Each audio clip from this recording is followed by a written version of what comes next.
Good afternoon, good evening, good morning. Welcome, wherever you are in the world, to our 40th celebration, 40-year celebration of Clash of the Titans from 1981. And we are celebrating this movie tonight because earlier this year, this movie has remained an enduring favorite and classic of many fans across the world, because even though when it was made, the kind of special effects it's based upon were on their way out and CGI was coming in at that point, nevertheless, this movie marks the high point in stop motion animation, which by that stage had become an art form due mainly to one man, and that man was Ray Harryhausen. And this was the last major movie production that he made using that special technique that he had perfected, some could say. But this movie also endures because it is very much the call to adventure, the hero's journey, a story of a young man who was born to walk a specific destiny and have high adventure.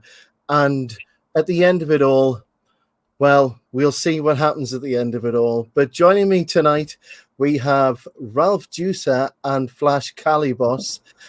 Good evening, Ralph Juicer. How are you? Have you seen this movie before?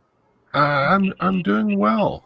Yes, I have seen this movie. This was one that was a regular in the VHS rotation as I was a kid.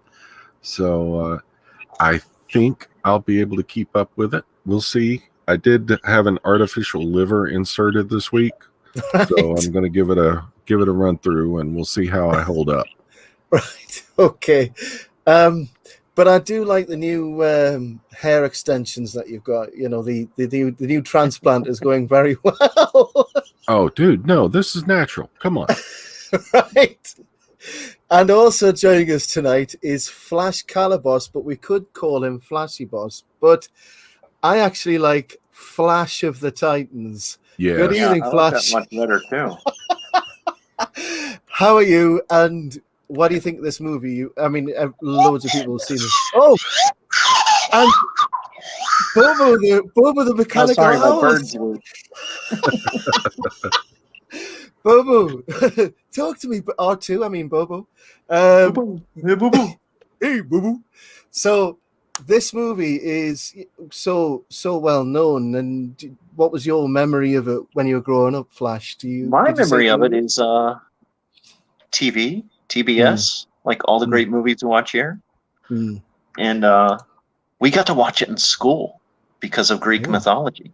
Ooh, Ah, nice. Which, watching a couple scenes in this, I'm surprised they got away with that. yeah. Well, there is a couple of naked scenes in the movie. Yeah, this is back when PG was parental guidance. Yes. Yeah. There was a Before couple the of scenes. Well, there's a couple of scenes they cut out, didn't they? Which, if they hadn't have done it, wouldn't have even been a PG. It would have been like what would have been equivalent today for 15. But yeah, it's one of those movies that a lot of people saw for the first time on TV, and it's, even though it's supposed to be about mythology, it really it's, let's say, based loosely on the story of Perseus, because it's got those well-known mythological characters in there, but that it's not exactly sticks to the plan. But because it's a work of art, because it's Ray Harryhausen's work principally, him and his friend produced the movie. The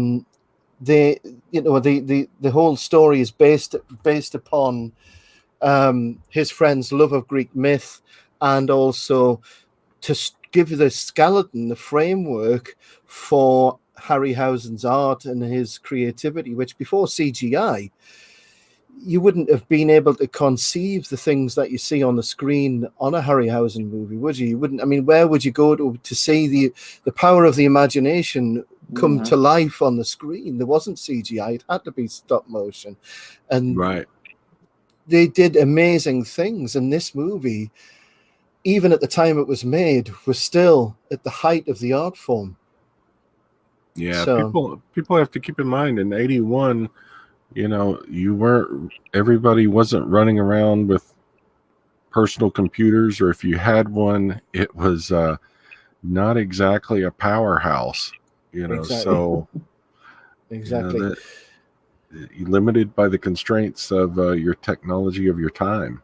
Yeah, but it wasn't until movies like, I mean, the last Starfighter started to use CGI a bit, and in fact, it wasn't until like Jurassic Park many years later where they started using CGI and stopped depending on stop motion.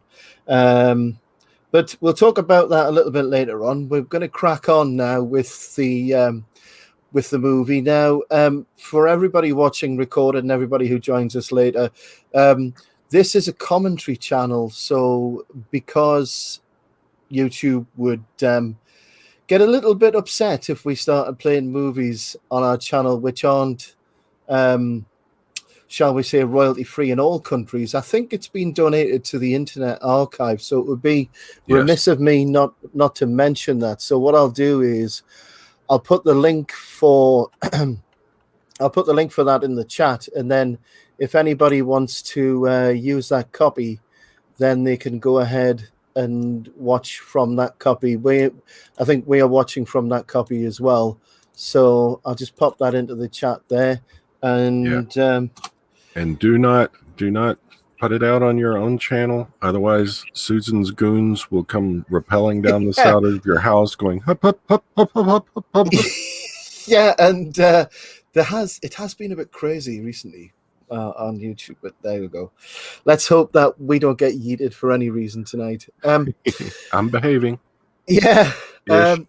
So before we go any further, like I say, a commentary channel, we have our own copies. What we'll do is we'll give a countdown when we start the movie, and then I've got this snazzy little animated countdown now. When you see the arrows, 3, 2, 1, and then the arrows pop up, that's when you press play on your copy.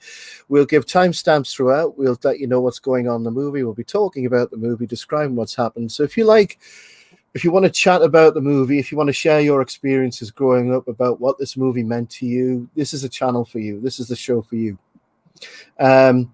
So without further ado, we'll get started. But just a quick plug for both Ralph and Flash. Ralph has a tea store and does his own custom design. So if you want to purchase any of Ralph's t-shirts, there'll be a link in the description later on for this movie, and I promise I will do that this time, Ralph.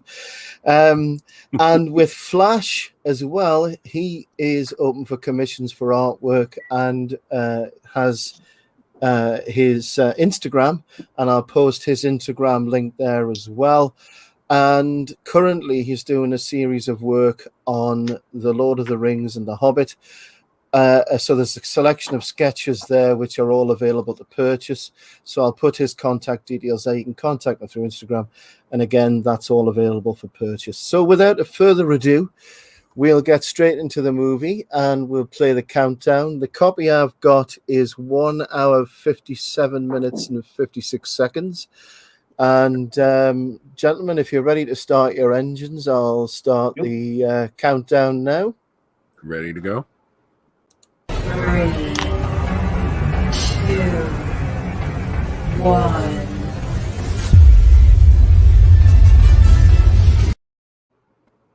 There we go. Yeah. So I pressed play on mine, but because my PC's been boomerang tonight, it's now decided to start 7 minutes in.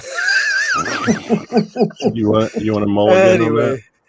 So I've got the Greek soldiers marching down the beach now. Yeah, same here. So simple, even a drunken trailer park manager can do it. This is in Cornwall. This scene. These are the Cornish beaches. And they filmed on one of the worst days possible in order to get this kind of stormy weather. Is that Merlin's cave? Yeah. There's a bit here where the wave catches all of them and drenches them, but then the next second they're all perfectly dry. There you go. Oh, well, you know. There's loads of continuity drops in this movie.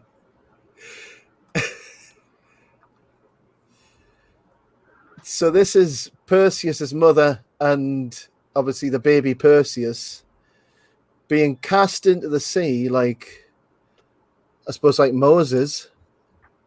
Yeah. And they didn't lock the basket on Moses. Yeesh. Yeah. Yes. Yeah. You ain't getting out of there, kid.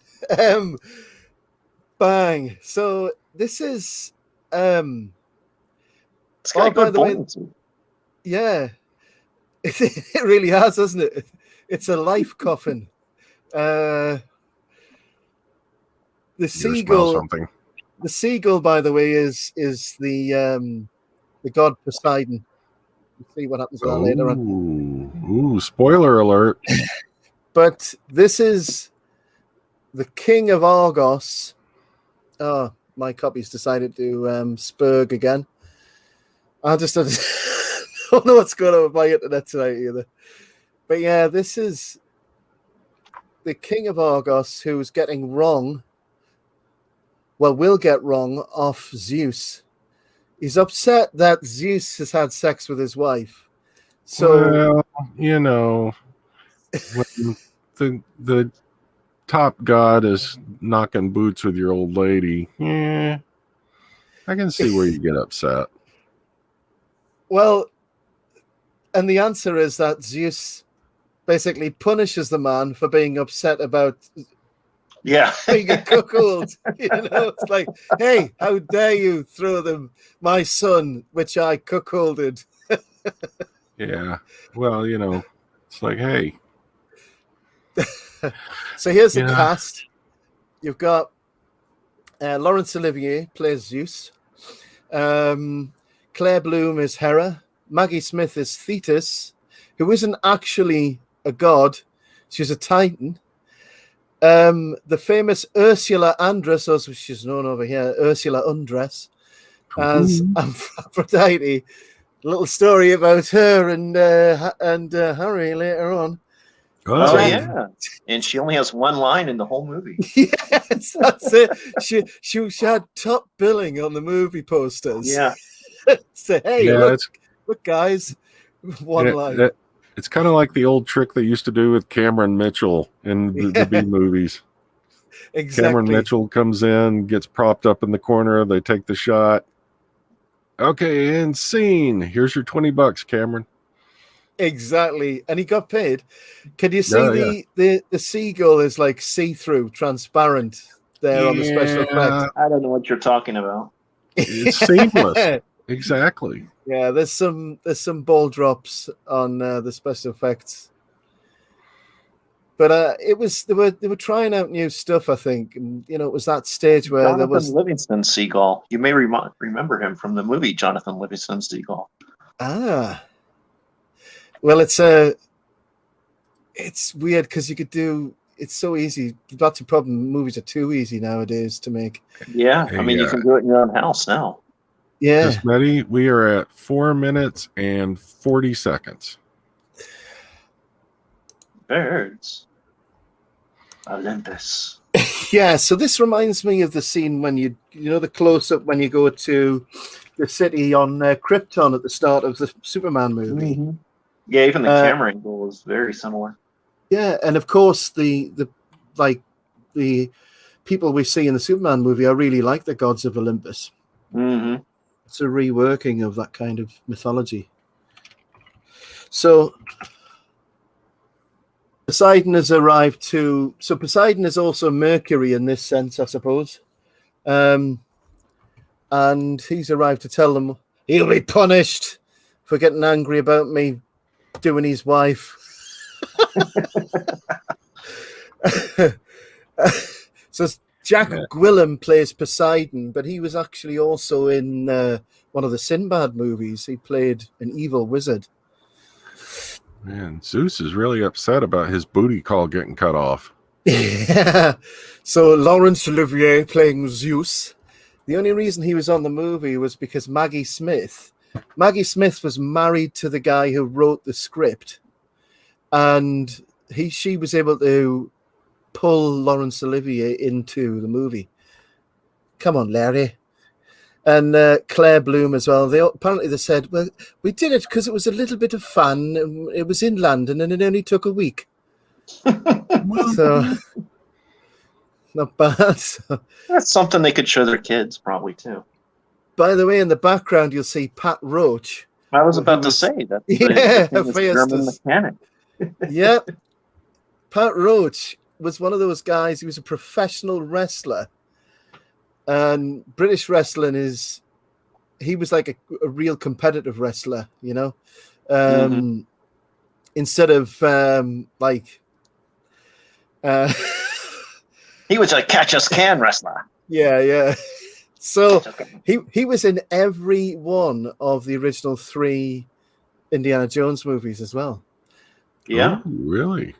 I didn't know he's that. the thuggy guard that gets mashed up on the conveyor belt. Yeah, exactly. Oh. Yeah, he was in. Yeah, I never knew that until recently. He was in. And then in the third one, he's just a passenger on the blimp. Yeah, and he was going to be in Crystal Skull, but he was too ill at that point. Mm. But the link with him as well is that he's also in Willow. He plays the sort of Darth Vader character. He plays General Kale. He's been in everything. And it's funny because he actually auditioned for the role of Darth Vader. You missed Ursula Andress's line. Oh, no. Yeah. Must be great to probably be paid full scale just to be an extra. Yeah. Zeus and his famous action figure collection. We're going to have to do a special for Pat Roach at some time because he's been in everything. Action figures. So here we see the release of the Kraken. Now, talking about mythology, the Kraken doesn't exist in Greek mythology. It's Scandinavian. And the Titans weren't actually Medusa and sea monsters. They were actually a class of gods who were replaced by Zeus and his friends. Apart from that, it's 100% Greek mythology. Oh, yeah. But, it's poetic license. And Zeus has got a collection of clay voodoo dolls. Yeah. They're called action figures. Hello. Yes. I was just about to say as well that Zeus and his Funko Pops. Yeah, nobody has as many action figures as Zeus looks like he's Zeus. about ready to make a YouTube video with all those toys behind him. We're going to mention that in a minute, the toys. But here comes the Kraken. So we're at about 9 minutes in. Yeah, 9 minutes, 20 seconds.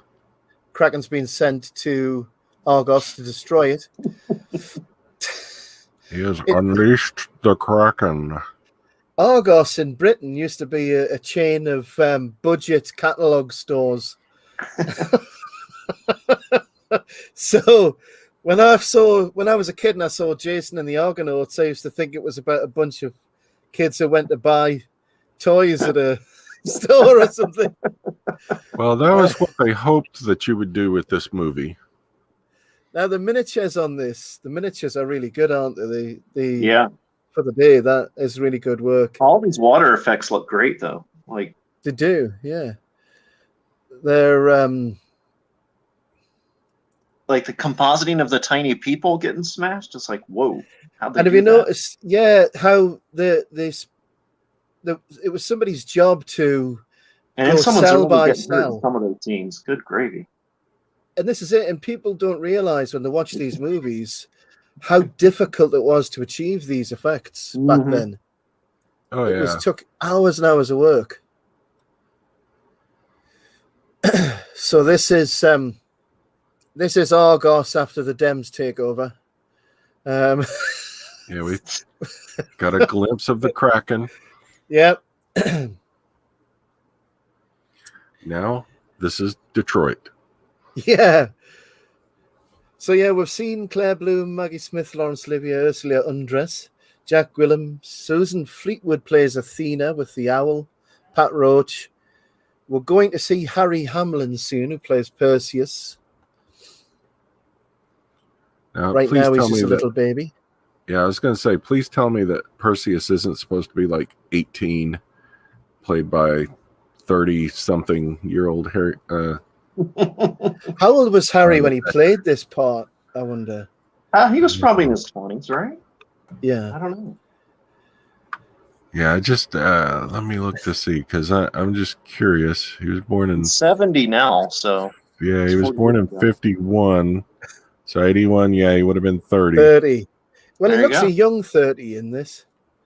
Yeah, I'm just used to the 80s where you have He's middle-aged just men got that playing permanent high 5 o'clock schoolers. shadow that makes him look older. So here's the nudie bit. So if the gentleman weren't, I mean, it's perfectly wholesome, that bit with the baby. Mm-hmm. This Oh, is yeah. a bit sort of Blue Lagoon, isn't it? Sort of, Yeah, but it's tastefully done. I will say I never spent afternoons walking naked on the beach with my mom. Thank No. God. Well, if you're But the then only again, person my on an dad island, wasn't Zeus, so yeah, Wow, that's true. a good point. Yeah.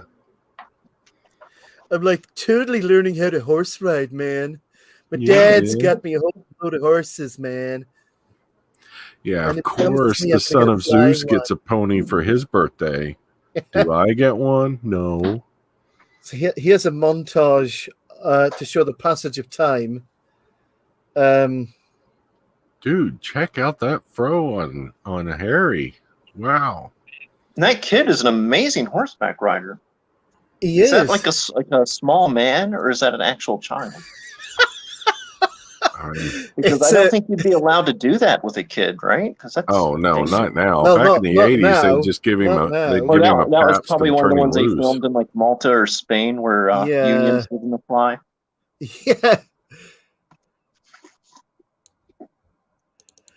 So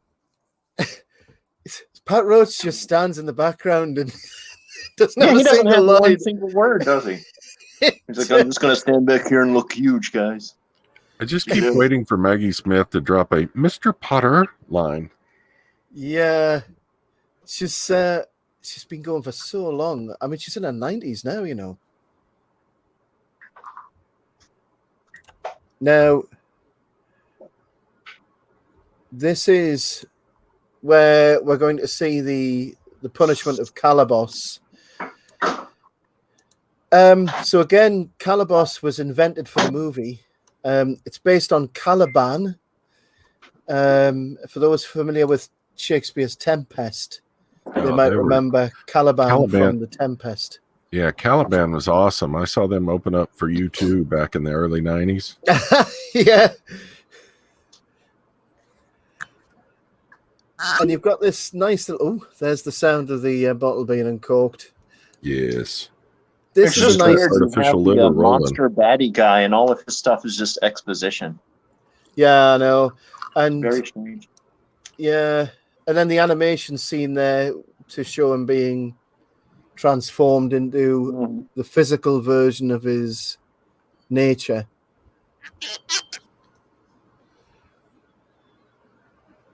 It always reminds me of the 1989 Batman. When they did the faraway shots, and it was clearly a cartoon Batman walking on the buildings. Oh, yeah.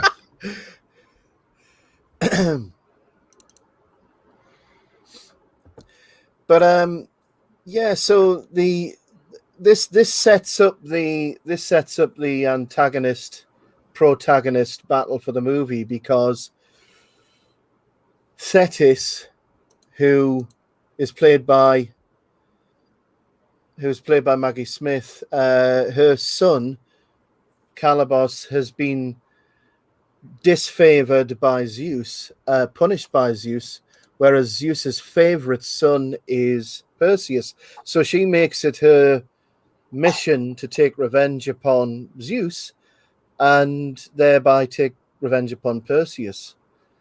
And this is what sets the two characters against each other, the two characters of Calabos and Perseus. And she's very jealous of Andromeda as well. Very interesting that all of the old Greek gods used to get it on with mortals.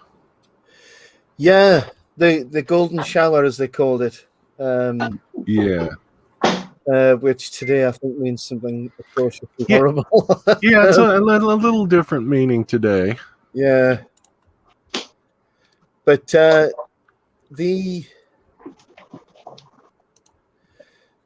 reason she's doing this is she thinks that Perseus is spoiled and she's forcing him to have to... Well, she's kind of right. He is. He's definitely mollycoddled. Favored for no reason. Yeah. But, I mean, that's what I kind of like about this movie, is I kind of forgot that they do Zeus right, because he's so petty. Yeah, he is like a disgruntled teenager. That's my toys. So, and Perseus only wins in the end. Well, we'll get there, but yeah, it's not exactly an honest win. Exactly, it's not exactly a true hero's journey. He does get some bit of help. I do like this scene here. It's great the way that they have Burgess Meredith come in here. Burgess Meredith plays Ammon. Burgess Meredith, who's famous for saying, "Rocky, you're nothing but a bum." Yeah. Oh yeah, he played Penguin as well, didn't he? Yeah. Yes, he did. He was he was one of the best actors in American TV and cinema. And all the time in the world. Yeah, that famous episode. I remember that episode. Yeah.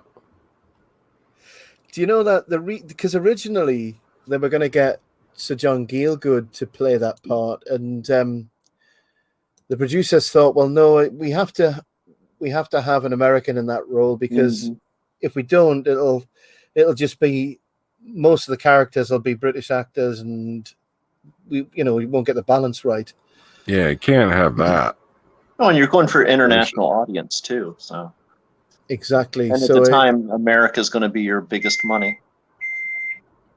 Yeah, I think they made the right decision, because the humor that the humor that he brings to the role, I don't think Gielgud could have done quite the same thing. Interestingly, same year, Gielgud was in Arthur with Dudley Moore. But yes. That's one I've never watched. it's one I've liked a while ago, but I can't get away with it now, really. Yeah. Don't know why. It's very dated. Yeah, it is now. There's a scene here, Cosmetti says, "Hi Pete, hi Ralph." There's a scene coming up here, Cosmetti, where there's cruelty to cats. I have to say, I'm sorry. There's a bit of kitty violence coming up here. Meow. Because the character of Ammon likes cats everywhere. Do you have the screeching cat sound effect queued up? Wow.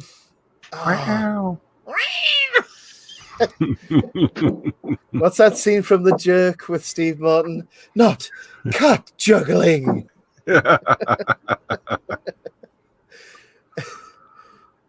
So the remake of this, done in 2010, was based upon the same script that Warner Brothers own, still to this day, and in some ways it improved on the original script. It made Calibos and the King of Argos the same character, so it made it more obvious why there'd be enmity between him and Perseus. There is a couple of other changes. Obviously, the effects. I think that's how I kind of remembered it in my mind, though. Was that they were the same? Yeah. The downside with the remake, though, is you've got Sam Worthington, Plank of Wood. Yeah, Plank of Wood, and it was box office poison. I don't know why he was so popular. There was like a year where he was in everything. Yeah. Yeah, and it was like, now, of course, his dad was Zeus.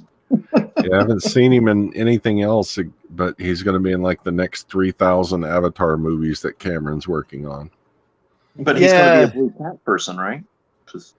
Yes. Yeah, I think he's officially all blue cat now. Terrible.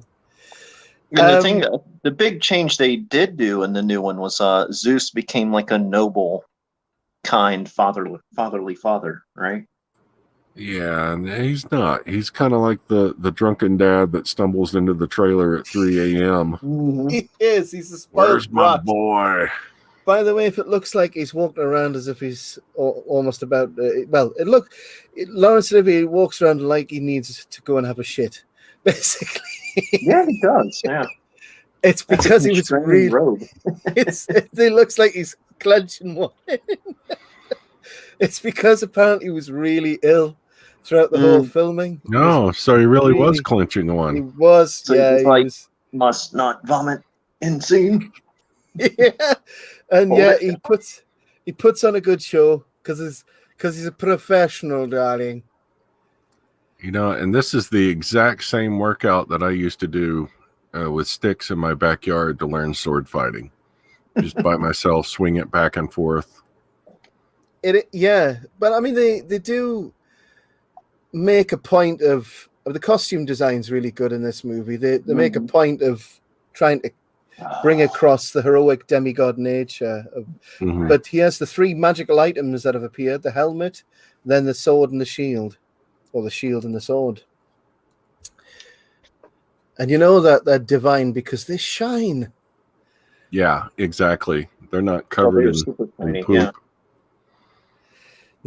I think this is one of the first movies to try and push the idea of, because they could have marketed this, but they did market the toys, but they were definitely, the Star Wars effect was definitely in play here, because he's just found his lightsaber, so to speak. And here comes Obi-Wan. Oh, you can cut marble, Duke. Yeah. And of course, this is the ancient Yeah, I think I'm a few seconds behind you, Ralph. 23:40. I'm sorry, 23:50. Yeah, I'm now. about 20 seconds behind you. I'll catch up a little bit here. Yeah, so it's the archetype of the sage old man helping the young hero. So we've definitely got the hero's journey archetype set up already. But of course, this is because it's based on mythology, so we will have that. Yeah, I was going to say, a modern retelling wouldn't require the hero's journey. He'd have what he needs. Mm-hmm. Well, this is it. In fact, he wouldn't even be a man. He would be something else, possibly a lady, possibly somebody who wants to be anything they want to be, and they would be fighting the patriarchy. So Zeus would be their enemy. Well, he would also have like Superman powers and be able to fly and levitate, as all action heroes do now. Yes. All he ever needed was to trust himself. So here we have the meeting between Zeus and Perseus, and it very much again like Superman. Superman, the movie, had been out for a year already by the time this movie came out. So, yeah, see, I disagree slightly because this goes back to the deadbeat dad thing. Oh, hi, Dad. First time you called me, I'm 30 years old. Yeah, that's true. Okay. Actually, that's Didn't true. even get any Christmas cards or anything. True. Zeus is a terrible father. He is. He's awful. For his many thanks children. for the gifts.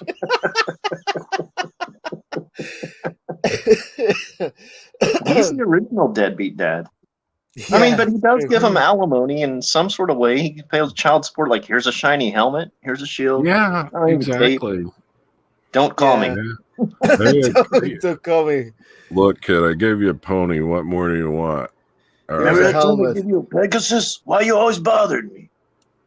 Yeah, I gave you a flying horse, and what do you do with it? You wrap it around the lamppost. Horse, I give you both in one. Come on. 5 years in a Swiss school. God.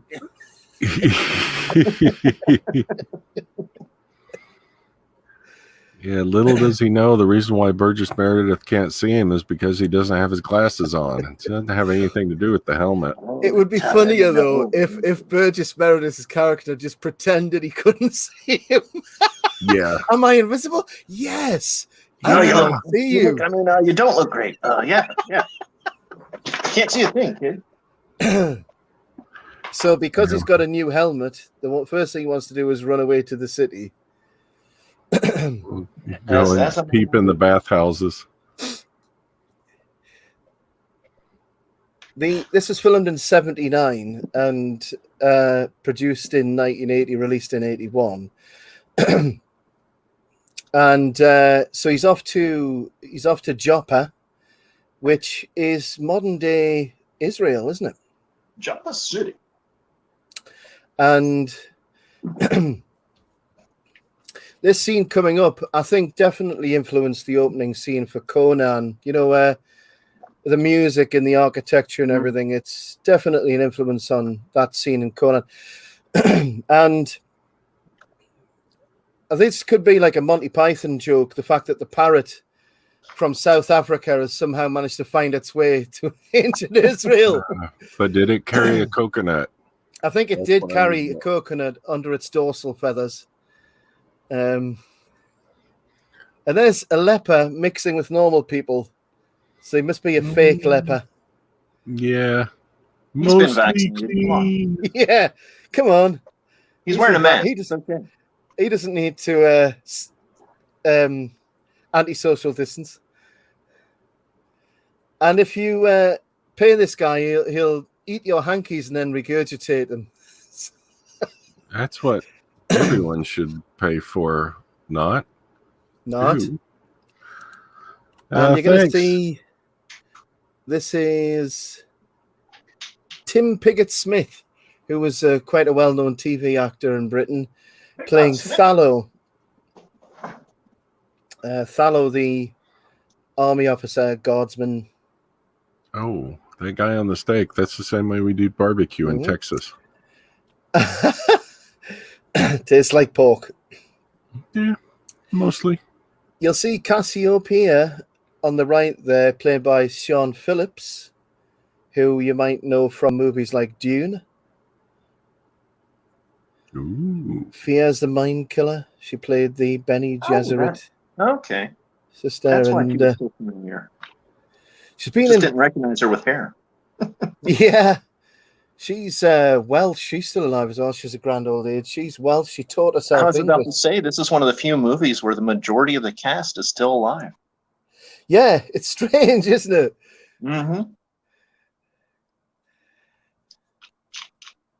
And so you'll see Judi Bowker as Andromeda.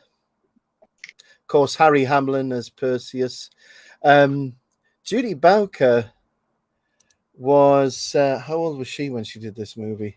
She was born in 1954 in Hampshire, England. So that was, she would have been what, 27. 27. And she looks incredibly young in this movie. I have to say, she looks a bit too young, if you know what I mean. She's like a lucky young maiden. Yeah, that comes Very back to like angelic. what I was talking about. We were used to 40-year-old teenagers in the 80s. So This is true, yeah. Yeah, true.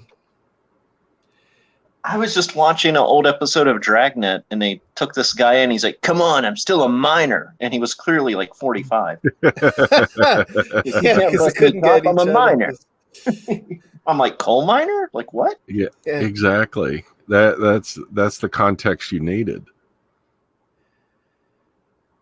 So this scene of Joppa, you're going to see that over and over again, that same image of the rooftops in different versions of dark filters to make it look like it's nighttime.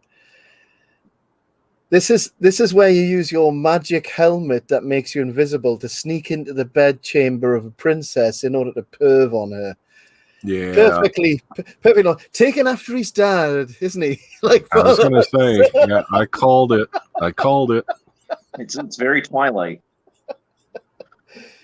I'm a shiny vampire. Would you believe? Because when he says she avoided the cat cruelty scene, you did. Don't worry, I'll make that into a gif later on. I won't probably be able to do it. I won't be able to do it in time for this stream. But so we're going to see the first monster of the movie now. Apart from the Kraken at the start, of course. Apart from the Kraken, the other first monster, the giant vulture. This is the vulture that visits her every night. Oh. Doop doop doop doop doop doop. And Perseus puts back on his helmet of roofie.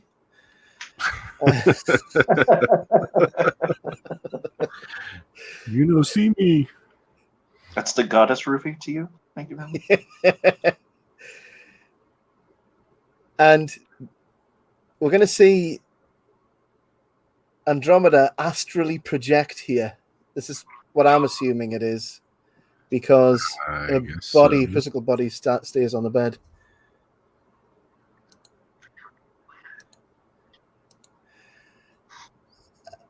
And we have this chroma key effect, which then they just don't bother with after that, really. Well, it's still a little bit see-through there. But when she gets to the other location, she just appears perfectly solid. Yeah, I guess they established it, so everybody's like, okay, yeah, it's not really her. No.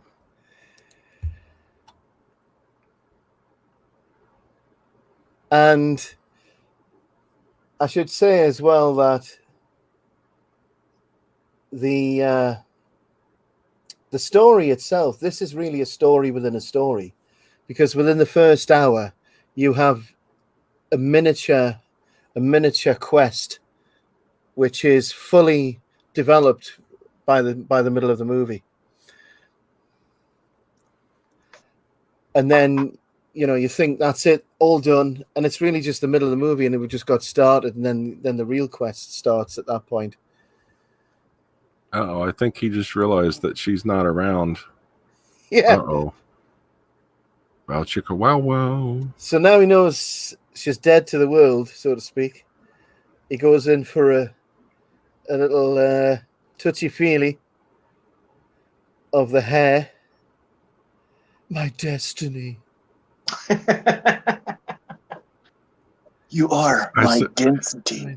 My density. I said the first thing the first time I said the same thing the first time I walked into a liquor store. Yeah. I say that to every girl I meet. Is that coming on too strong? No. You have I a think flying it'll eventually horse? work out for you. Yeah. Eventually I'll hit the mark. Hey, my dad's Zeus. I touched him once. If I drink enough bourbon, I have a flying horse. If I drink enough bourbon, I have to hold onto the grass to keep from falling off the earth. What do you mean? Where's this arena at? That's like Yeah, the amphitheater. The locations for the. Well, it's like Spain, Italy, Malta. Mm-hmm. I think this is in London. Malta. This one, because the statues are added. Oh, it is because it's where they did Gladiator, isn't it? Yeah. Can you see the statues have just been placed on the top Mm-hmm. of the wall with a false front there? So the wall that's completely wrecked, but the statues are perfect. So this is the Pools of the Moon, which is where the last of the flying horses comes to drink. I think this was the coolest thing as a kid watching this movie and wishing, I wish I could have a flying horse. Mm-hmm. Yeah, I'd agree. And a lot of the people would argue, some people would say, the effects look dated now, but I would say that the effects for Pegasus, it still looks, in context of when it was made, that still looks really good. I mean, that, in its own context, that is fantastic. Well, to be fair, most digital effects are very dated, like 5 minutes after the movie comes out. Yeah, and there's Especially for something animals and things. Animals are hard to do. Yeah, well, there's something artistic, much more artistic about this, which means you can appreciate it for what it is in its time.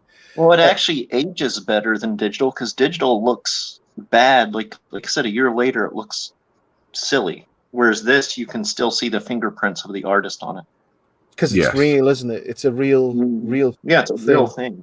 So your brain registers it as more real. Like it doesn't have the uncanny valley. Speaking of brain, he put on the helmet, which turns his clothes invisible, and then he gets the rope. His rope? Yeah, it's rope, like, it's a bit suspect. I think it's because he got the rope given to him after he became invisible. That's the rule. Yeah, it must be bad planning on his part. Because when he says, "I've done that, not on purpose. It was terrifying." What, you've span off the earth? Oh, yeah. Let me tell you, she was turned invisible and her rope was visible. What? It could be either one. We had a ride in a bird cage. Yes. Well, I think she might have been talking about out of body experience. Oh, okay. Yeah, that could be. All right. Here's my plan. Yeah, and I agree. I prefer these effects to CGI too. CGI seems like such a cop out. Well, because it's become so easy that it's just the go-to for when they don't even need it. Yeah, exactly. And they end up being really cheap and bad because there's no care put into them. It's just to save time. Because there's really good digital effects. It's just most of them are just done for speed, and you don't get the artistic touch to them. And I think you'd especially do in this sequence where he's breaking Pegasus in. Mm-hmm. And it's like a bucking bronco, but in the air. So if you fall off, you're really dead. Do they have flying horse rodeos in Texas, Ralph? I think they do, don't they? You got to drink a lot of moonshine to get to those. I have not hit that yet. That's still a goal. It's on my bucket list. But talking about liaisons, shall we say, Harry Hamlin and Ursula Andress got it on during the filming of the movie, even. Yeah, he And takes that after they his dad. do. They did. He was a busy guy. They doth And procreate. yeah, so he didn't waste any time, really. Got on it straight away. Okay, And now, hold on a minute. Let's think about this. Harry Hamlin was born in 1951. Ursula Andress was born in 1936. yeah. So you're saying he's a fanboy that got to live out his fantasy? Yes. 100%. 100%. 100%. So yeah, he let's have a look. There he is. With his that was taken a few years ago. That's The Harry sun, with the sun. Or maybe he was just trying to create the perfect like square jaw. So he's like, if I breed with her. That's, you know what? I think that Because is if you excellent. flash forward 20 years, he did marry his twin. What? What? Oh, hold on a minute. Look at Harry Hamlin's present day again? wife. Harry Hamlin's present day wife is basically his twin. All right, okay. So perhaps he yeah. was like, I'm trying to create a master race of square-jawed people. So really, what he should have played was not Perseus. He should have played Narcissus. Yeah, maybe. Yeah, sorry. You had me terrified there for a minute because I thought that maybe he was fair, I don't think secretly we've from seen Alabama. DNA tests, but No. looking at his wife, I'm Weird. like, I really can't tell them apart. And at one point, they strange. actually have the same haircut. Oh well. Yeah, Lisa Rinna, she is of the square jaw variety. Ooh. Yes, He is of indeed. the Harry Hamlin DNA variety. So- for sure. If they do have a child that'll look like Lord Farquhar from Shrek, Very much, yes. be able to like break up rocks with his jaw. Yeah, coming back to this, There's that same scene again. There's two Yeah, guards walking up the stairs on the bottom left. You'll see that same footage over again. Sorry, Rob. Oh no, that's quite all right. I was gonna say I want Cosmetti to make a chamber like this and see if she can get her chooks to carry her like from place to place. I bet if they work together. It'd be like a husky team of chickens. It'd work. Exactly. Anyway, Dimitri was born in 1980. But thankfully, it didn't get in the way of making the movie. Maybe that's why she only had one line. Yeah, she was originally supposed to be like the Maggie Smith character, and then it's like, oh, you're preggers? Never mind. Here's one line. We'll have Maggie Smith do the other one. Man. But this aerial scene, as you know, as Elrod was saying just before, you do feel that the real physical weight and reality of the Pegasus. I don't know how they achieved the effect of him sitting on it with the wings flapping in front of him. They did some clever, really painstaking layered work up close. I mean, that's all a 3D model from the distance. But like later on with the fight with Calibos, that's painstakingly done, because if you watch, Harry would have had to have acted pretending to be struggling against somebody who's not there. And well, then some of it's a real actor, right? For like the close-up facial stuff, it's a guy. Yeah, it's a real actor for the close-up facial stuff. But and I think some of the things like from waist up is real, and then yes, usually when he's walking, the full length is animated. Yeah, originally they were just going to keep it as an animated model, but they decided to give him lines. This scene coming up is the first time you see him, and it's really well done. And the music and the way the tail is really snake-like. And you know, even for people that crack on the effects, they've got to they've got to acknowledge the sheer amount of work that went into doing this, setting up the various scenes, the planning that has to go in, going from the stop motion effects to the actor in the makeup, stuff like that. Well, here we are in Epstein Island, by the way. Calabos Island. Calabos Island. Yeah, Neil, absolutely. And what homeless Oompa Loompas? Good Lord. There he is. So that's the makeup there with the actor. Now, this absolutely, Ralph. When you watch this movie, I don't think it's obvious to a lot of people how much hard work went into making this movie, because every little effect that we see, which is so easy now, was incredibly difficult at the time. Oh, the Pegasus is like... That was like sending a man to the moon, wasn't it? And a bird at the same time. Yeah. Like you're animating those wing movements frame by frame, and all four legs and the head and tail. Yeah, anyone that's ever sat down with their kid and done a stop motion Lego movie using their ridiculous. iPhone. It takes forever. Yeah, you did like an hour's work to get like 2 seconds of film. Exactly. And I have to say, the actor who plays Calabos on this movie, Neil McCarthy, actually looks like that. I was about to say, that's not makeup. We just added horns in a wig. That's it, really. I remember watching this as a kid, and then because I was petrified of this character because he's huge, and when you see the 3D model, it's like I say, it's this real heaviness and physical strength that when you're a kid you can understand the threat posed by these characters. And this actor, whenever I saw him in anything else after that, I just always thought of this character.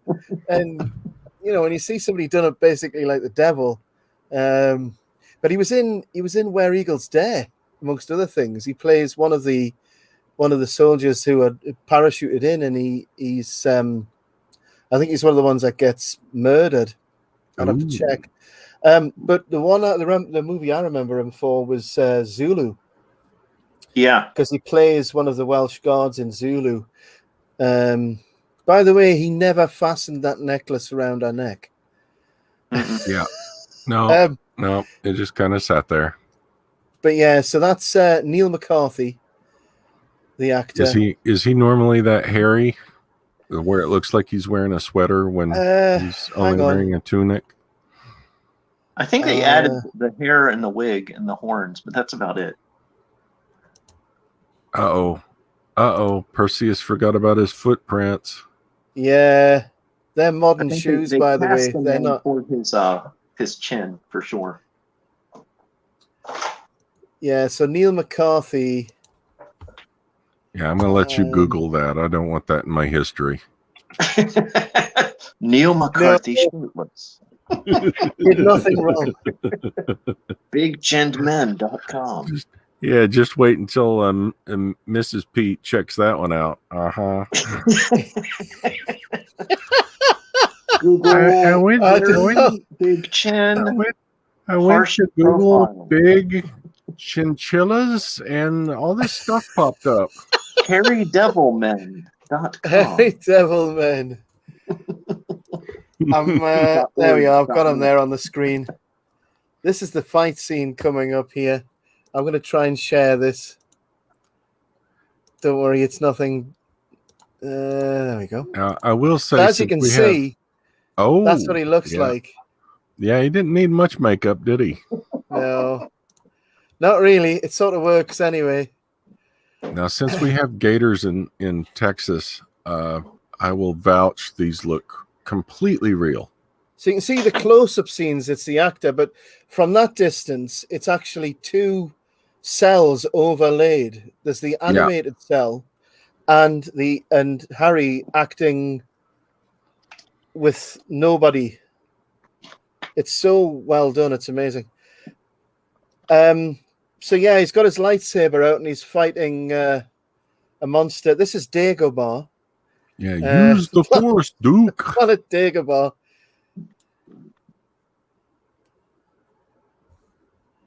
And so now we're this is it. And ironically, Star Wars is what killed the toy sales, right? Because Lucas was like, no, only my toys. Exactly. It just shows I the Star believe Wars you meant factor. to say that like, only my toys should be on the shelves. Yeah, come on. This isn't real myth. I made a movie about the power of myth, and this is a movie about fake myth.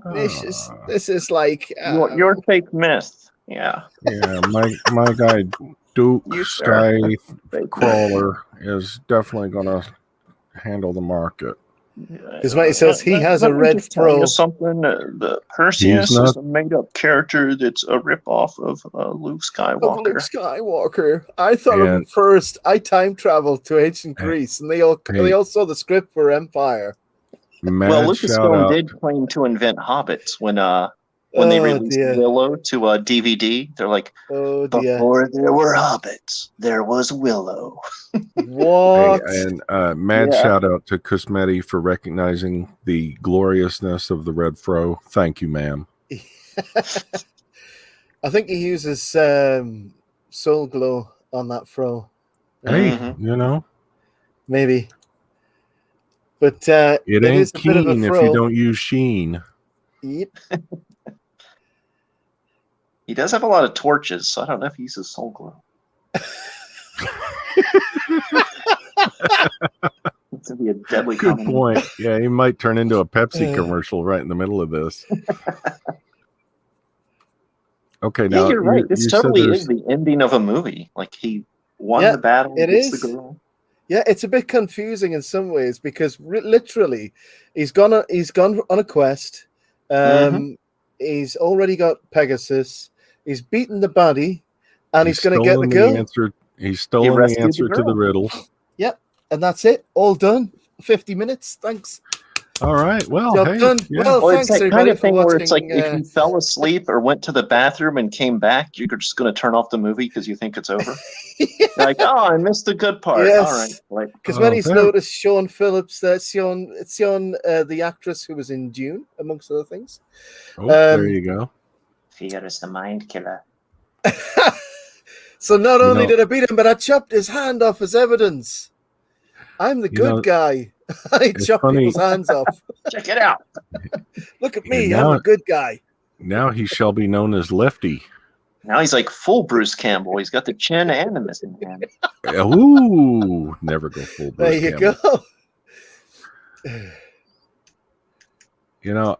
I lost it. Oh, I hate it when that happens. Oh, now, I was going to say, an Orthodox priest on the left there. I mean, that we're 2,000 years out. I mean, I know Greek Orthodoxy, they have hats like that, but I mean, I think somebody got mixed up in the costume department. Yeah, he probably wandered in from the set of Jesus of Nazareth that was filming across the street. And there it's we like, are. I'm here to stone the Jew. Oh, wait. So, ladies and gentlemen, thank you for watching. We're at 52 minutes and the movie is over. Yeah. Oh, there you go. Happy ending. No, actually, all truth be told, I do have a cousin that one time left at the intermission of Gone with the Wind and was confused because she's like, hey, they didn't even burn down Atlanta or anything. It was nothing like the book. The first time I saw Terminator 2, I went to the bathroom. And it was this crazy maze. You had to go down in this basement to where the bathrooms were. And then I come back up and I'm like, oh, wait, which theater was it? I'm like, oh, yeah, it was theater 1. And there's the usher. It's like points me to the wrong theater. So I just walk in because they're both showing Terminator 2. Oh, yeah. And it's pitch black. So I can't see anything. And it's packed house. So I just like, okay, I'm just going to grab the nearest seat and then catch up with my family later. Yeah. And I left as they were escaping the hospital, and I came back as they're in a car chase. I just didn't realize it's a car chase an hour later in a movie because it's just a series point of of reference. Exactly. By the way, this is a bit where his teeth come out. Bottom teeth. Uh-oh. His fake teeth on the bottom just pop out.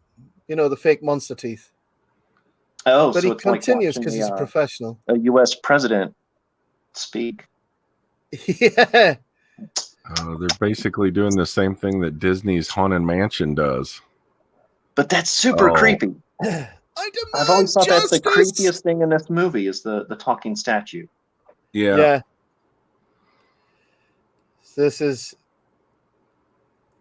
So there we are. So we have the perfect ending, but not the perfect ending because it's all about to go horribly wrong. Yeah. That's go oopsie. It's a bit like when you have a strategic airbase and you just leave it. Yeah. Yeah. You know. Yeah, go She figure. does look like a 12-year-old girl. I mean, I know Yeah. she's 27, but I mean, Yeah, she could pass for a teenager easily. Yeah, and that's what I never understand the 80s.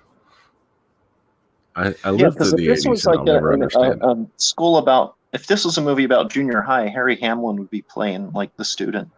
yeah, Yeah, She'd probably be playing exactly. like a teacher. like the teenage girlfriend. Because Matty says, yes, he does look like an Orthodox priest, the man with the big Okay. hat earlier on.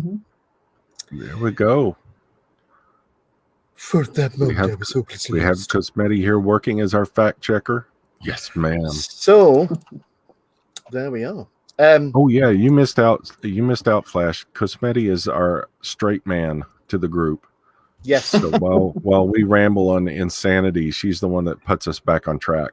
Yeah, she Oh, points out things that are actually going on in the movie. Ralph, put down the bottle and pay attention to the movie. Yeah. So there is we're talking about action figures, and of course we know that Zeus has the best Funko Pop collection or action figure collection of any figures, super fan. please.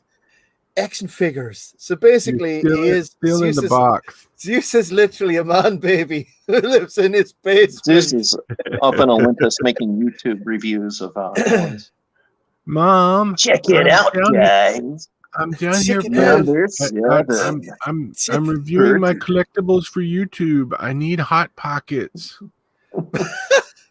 But yeah, the it was a little known fact by some that the same people did the toys for Star Wars did the toys for this movie. We'll come back to that in just a moment because there's a big thing going to happen here. Thetis has just got a bit annoyed. Thetis has just got annoyed. Creepy statue scene. This is this effect as well was amazing because they had to get the chroma key exact to make this work. Because again, you can't do this with CGI back in 1981. No, this is all in camera. Yep. They just project it onto the face. Onto the like they do face. like the Haunted Mansion. It's just so. It just shows you the techniques that have been lost now. Mm-hmm. well, and you know, if you've ever been to the Haunted Mansion, either in Dismal World or Dismal Land, yeah, it's a pretty creepy effect. So in an attempt to emulate the success of Kenner's Star Wars toys range, Mattel produced a Clash of the Titans toy range in 1981. Oh, that's So right, they because Mattel's the ones that turned them down famously. Exactly. They released a Perseus, a Thallo, a Calibos, a Charon, a Pegasus, and a Kraken. Now, let's have a look, ladies and gentlemen, at... The Kraken will set you back about $500 today on eBay. Yeah, let's look at the Perseus one. So in the movie, which we should really talk about now and then, Yeah, you know, we've just seen Thetis declare judgment on on the city of Jabba and she's used the excuse of being blasphemed. So she was just waiting for somebody to give her the excuse to take revenge, and so now Andromeda is going to be sacrificed to the Kraken in 30 days. They can't do anything about it. Yep. But don't worry, because Meredith is about to come to the rescue. We can do it, Rock. We can do it. Yeah, We'll find a way. Here's the deal, Perseus. Meredith comes back every time with a good solution for the problem. I mean, he's far more use than Zeus. Zeus just gives him a helmet and a shield and a sword. And going to tie a string to his feet and teach him how to box left-handed. I mean, sword fight left-handed. So there's the Perseus toy. You know, Elrod, you were saying that these toys are like gold dust now. Yeah. I think that Like- the regular figures must have just turned up because you can find those, but like something like Pegasus or the Kraken is like big money. Yeah, well, and to be fair, looking at it, it looks like it's compared to the early Star Wars figures, it They're a looks little like bit better, it's yeah. better quality. Yeah. It The is, doesn't sculpting it? was definitely better. Like it actually looks like Harry Hamlin. Yeah. Well, And I had the original Duke Skywalker and with the yellow lightsaber, and it's like, And that Captain Kangaroo yellow hair. now Yeah. there's the golden fleece. That is Ooh. that's the Pegasus. I think that's There you the go. most expensive one, isn't it? Probably, yeah, because I would say that's in very high demand. And Should be on the wall of every man baby in the United States. you can even get the boatman of the Styx as well. They even did him, Charon. Ooh. So there's him as well. See, that would be in my collection. You could stick him on your bonnet. Oh, That's yeah, an there you go. A hood ornament. Yeah, for Yanks, that's a hood. Charon, devil's boatman. That's not the fluffy hat that I No. wear at church gatherings. Yeah. Oh no, Well, they're I think we're kidnapping seeing- Pegasus. too. That was Mattel's like kind of trial run because the next year they introduced He-Man. Yeah, they did. Oh, So it cut short these toys, but they're like, okay, that combination didn't work, so let's try something a little bit different. hey, wait a minute. Does this count as an ancient Greek carjacking? It is. Horsejacking, yeah, Yeah. totally. And so Pegasus has been taken captive. So they do know how to get at Perseus. They've removed his ace in the hole there. Du-du-du, du-du-du. The Horn of Gondor. They're taking Pegasus to Isengard. Or something like that. He has a fork for a hand. He's gonna eat the horse. Look here. There's the set, by the way. Ooh, now there you go. So there's the Kraken. The Kraken must cost a fortune. Oh, yeah. Here's Yeah, a sad thing: is I had numerous times as a kid where I could have gotten the Kraken for like free Really? or for It pennies, is- like at yard sales. Well, it might still crop up somewhere. But as a and kid, I was think like, I don't get it. I didn't. What's that? Whatever. Yeah, It ain't well, He-Man or Star Wars, whatever. Think about how many of your buddies nailed those things to trees and shot them with BB guns instead of Oh, yeah. saving them to sell. Oh, we've got happy, hopeful music. So yeah, we're past the hour mark, 1 hour 2 minutes, and so we don't have Pegasus because just like in Lord of the Rings, if they just got on the back of one of the eagles, they would have been done in like 2 days. Mhm. Yeah, can't have that. We've got a So- lot of film we got to fill out here. But I like the fact that Perseus actually says, "If I had Pegasus, I'd be there and back in 3 days." Yeah. Get Pat Roach to make a mechanical owl. I'll do that for you then. Hello, my name's Pat. I've been in every movie. I don't know what he did to get in so close with Spielberg and Did everybody. they dislike his wrestling or something? They must have done. And here he is. Uh, I'm making a mechanical owl. We knew him in Britain from a program called Auf Wiedersehen Pet, which was in the 80s, early 80s. It was just, at the time Britain was suffering under yet another Labour government, and then the Tories got in, and they were just as bad because politics in Britain is even more depressing than politics in America. Yeah. And there was no work in the north of England, so all the northeast skilled workers went to Germany to work. And so they did a series about a TV drama, and Pat Roach played Bomber, one of the guys who went over to Germany to work on a building site. So there we go. It was part of my culture growing up.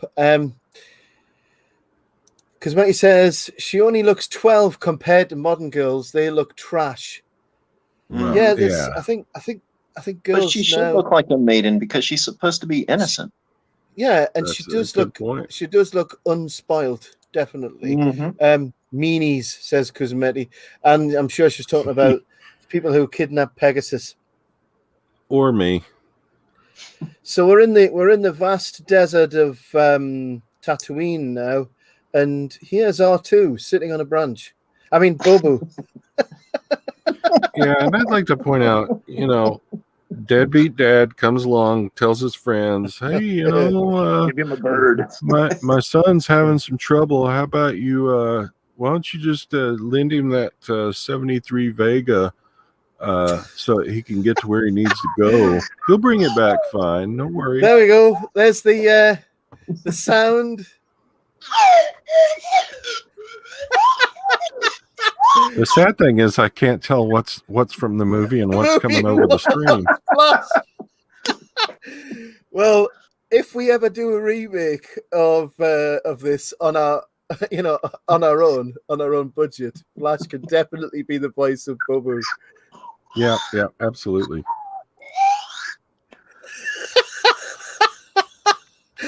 It's literally confusing now. Yeah, Do you it's think like Zeus what? Huh? intended there to be like a giant owl Well, that they could ride like a horse? It's well. What I'll is his tell you- purpose other than being cute? Yeah, here in a Yeah. minute, drunken Zeus comes in and goes, "What? That's I'll not tell what you I why. wanted." I'll tell you why the sounds of Boo Boo, the mechanical owl, are like that, because Ray Harryhausen was a massive fan of another stop motion show called The Clangers, which was about these pink mole creatures who lived on a moon in outer space, and that's the sound they made.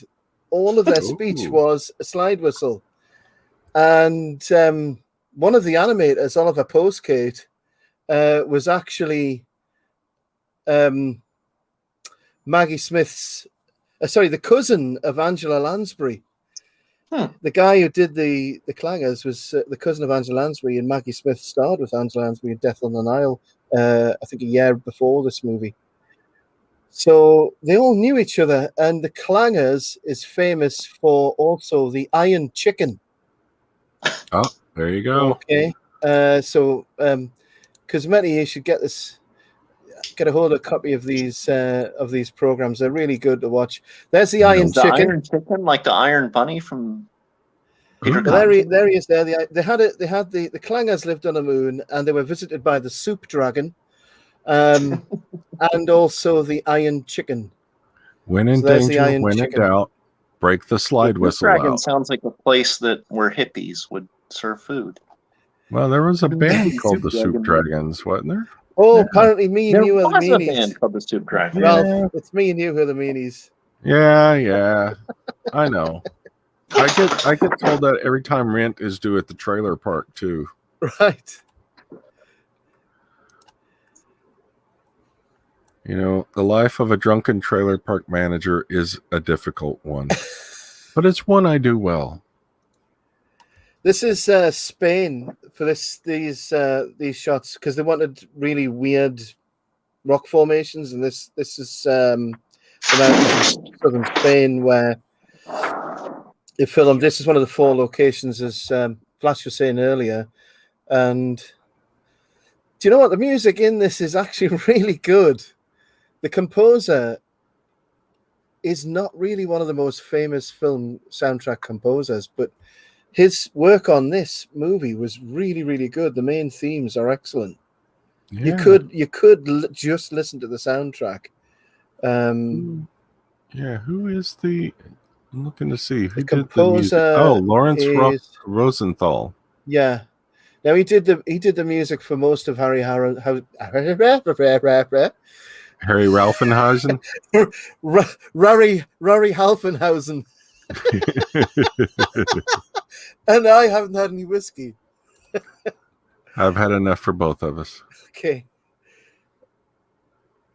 And here's a precarious march up the side of the mountain to get to the three witches, Stygian witches, because they will tell them where to go. This is very similar to Krull. I'm pretty sure Krull, the writers of Krull, saw this scene and just went, "We'll have him climb up a mountain, and then we'll have him meet a witch." But I mean, a lot of this stuff is archetypal, so. Yeah, of course, you show up on anyone's yard in Texas and just walk in. They'll tell you where to go to. Now, these witches, I think they're Masons because we've got a very big monolith outside their house there. No, that's a pretty normal guard ornament. Yeah.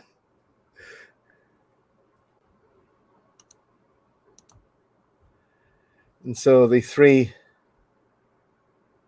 Stygian witches who need the eye to see. Oh, yeah. If you look closely, there's holes in their fake skin makeup over their eyes. How dare they allow the actresses to be actually able to see? Yeah.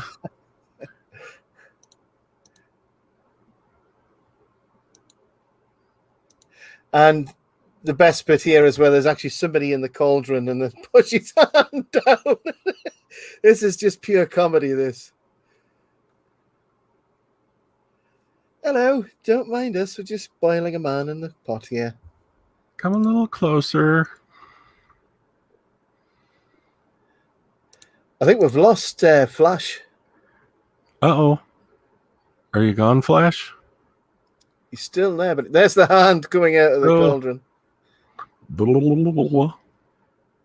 I think we might have just lost his audio. Yeah. I think you're muted, Flash. You have to drop out and come back in. Now, in a seamless effect. Yeah, Bobo is definitely, or Bubo, I should say, is the attempt to cash in. I think still is the attempt to cash in on the success of Star Wars. Oh, and yeah. It's an example of how even something like this movie, which stands on its own, would have been influenced by the success of Star Wars.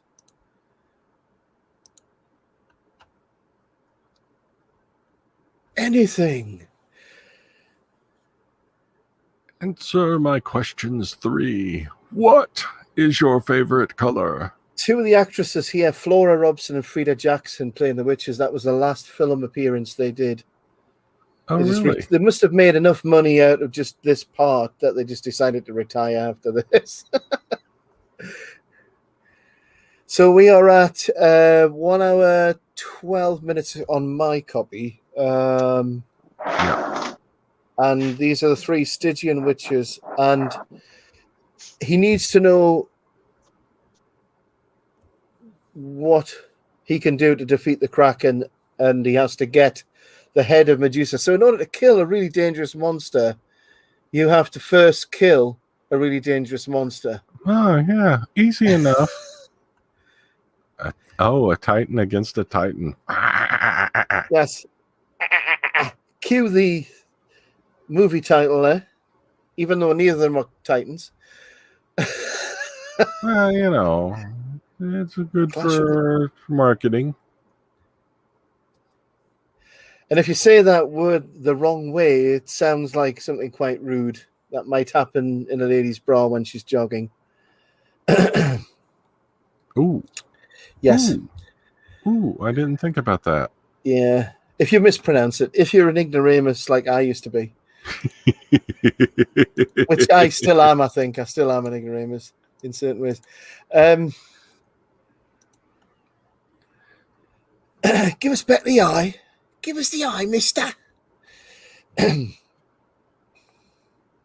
This was his first lead role, this movie, for Harry Hamlin, and also King of the Mountain. But you were saying that after this, it was the curse of having a little bit like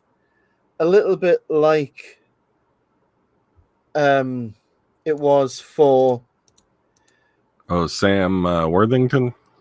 Yeah, but also for Mark Hamill as well. Oh yeah, You know, Mark he Hamill. couldn't get a job. He couldn't get a job anywhere.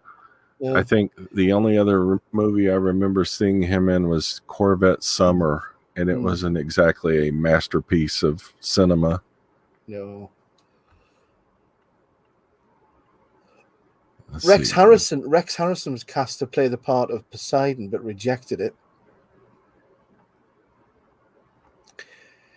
But now we're getting the story of Medusa. Ooh. And how she was seduced by Poseidon. And it was Aphrodite who took revenge upon her and turned her into Medusa. See, and there was an opportunity for a second line for Ursula Undress. Yes. And again, it's an example of how the Greek gods are just a bunch of, well, it starts with C. Yeah, they're not nice people. They're not very nice people. No. There was a. Sorry, go ahead, Ralph. I was just going to say, it really makes you wonder, why the Greeks were so keen on them. Yeah, I think the idea is like a lot of Eastern mythology. Gods are nice. Gods are not nice things. Gods are not nice creatures, and the theory is obviously they're not gods, are they? They're evil things. Whenever you're in movies, in the movie business, you have to learn to kiss the other person's upper lip. Yeah, I've heard that. And so you saw an example of it there. There was a sequel of this movie planned, Force of the Trojans. It was pitched to in 1984, but never got off the ground. Yeah, and that could be a completely inappropriate title too. I mean, today it would be referring more to software hackers than anything else. True. So here we are. They've left. Typical misogynists. They've left. Oh well, they've left the old guy behind as well. But they've left a drummer behind. And because obviously it's too dangerous for her. So it's the patriarchy again, you see, Ralph. Exactly. Where are we at? What's our minute mark now? We're at... She looks quite cute, actually, when she's crying there. 1:16:45. That's the best look in the whole movie, when she's doing a little sort of... So we're on our way to Medusa. We are. Yeah. So this is 1 hour 17 I've got now. So this is a dark filter on the screen, obviously, here. And we're coming to the River Styx, which in this film actually exists in the real world. Which isn't really true, because in Greek mythology you could only get there if you got into the underworld. You had to be dead to get there. Oh yeah, you need a coin. You need this to pay the Popeman. Yeah, I was gonna do an alternate name for this, but we might get flagged. Right. Yeah, don't. It rhymes with River Styx. So we're at 119? We're at 1. Well, I'm at 117, coming up 118, but it's 6 and 2 threes. Yeah, 1:17:45. The guy who had to push through between the horses there, that was really funny. You don't notice these things. I've watched it a couple of times, and that third soldier really pushed his way through. Here's the Horn of Gondor again. At this point, I just want to go, like, the saxophone meme. Bip, bip, bitty, bitty, bip, bip, bitty, bitty, bip.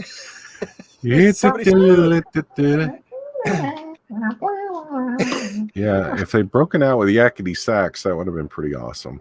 That river looks more like an ocean to me. I love the way that the boat just appears, though, out of nowhere. Mm-hmm. That is a really good effect. It's a nice creepy boat too. Yeah, they just fade it in with the chroma key, and that's really good. Got horns. Don't forget to buy your deaf action figure, kids. I'm just waiting for him to come up and say something like, Dr. Frankenstein? The coin. Forgot the coin. I like the sound effect, but the hand isn't too great because I mean, they would have used wires. It worked. I don't know how the coin is going to stay in that hand with no skin, but No. Yeah, there's probably a lot of coins in the bottom of that boat. Yeah, he probably drops all of it in the water. So, like right there on the edge of the river, there's just like a bunch of gold. Dang! Oh, every time he gets home, he's like, "What did I do with that coin?" Gosh, that's why I keep getting kicked out of the local. That's why I keep getting kicked out of the local mall. I'll go into the local wishing well thing, pick up all the shiny stuff, and get escorted out in handcuffs again. Oop! Somebody bought a fog machine. Yeah, it's a mega church. This is dry ice. It's what's his name? What's he called again? Joel Osteen. Joel Osteen. Yeah. And if Jesus loves you as long as you've got dry said ice. The Kraken's going to come after your woman and devour them in 30 days, I say to you, no, they're not. Get another wife. That's right. Just give me $20,000. Give me $20,000 and I'll buy you a Kraken. I could give you good advice, but I think you should probably buy my book first. Yes. Oh, absolutely. Talk about marketing. That's what we need is a Joel Osteen action figure. I love it would just be like a pair of those chattering teeth, right? Yeah, chattering teeth and snap-on hair. He looks around to Death, and Death goes, well, I don't know. Yeah. I don't know.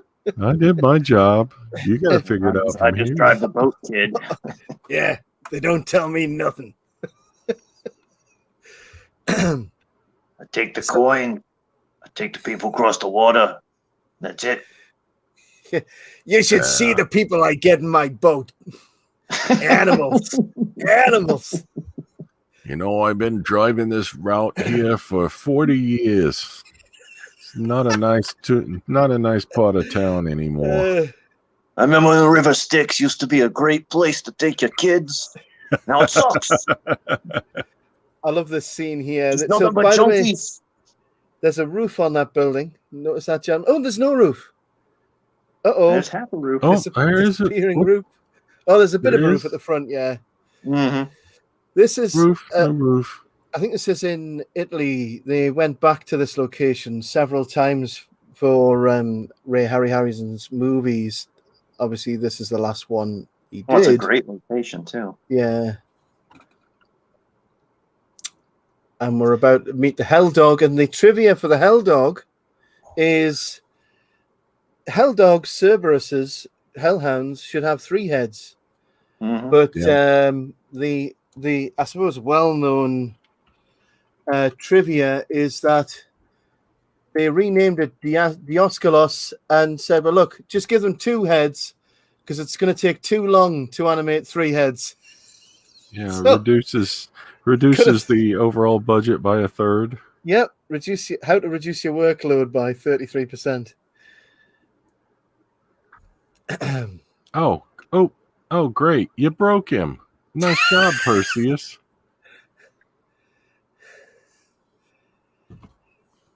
I love the red eyes, though. That is a great touch. Mm-hmm. It really, that doesn't date at all, that little bit there. No, that was a good shot. They had to be because the fur doesn't even move from like the fingerprints. Yeah. So like between every little frame, he's like combing the hair back to where it should be. Well, that's it. But he actually had assistants for the first time. He had assistants on this movie. It wasn't just him. It's very few. Like when you look at the credits, it's still very small. Oh, great! Now you got a snake on the sword. Yeah,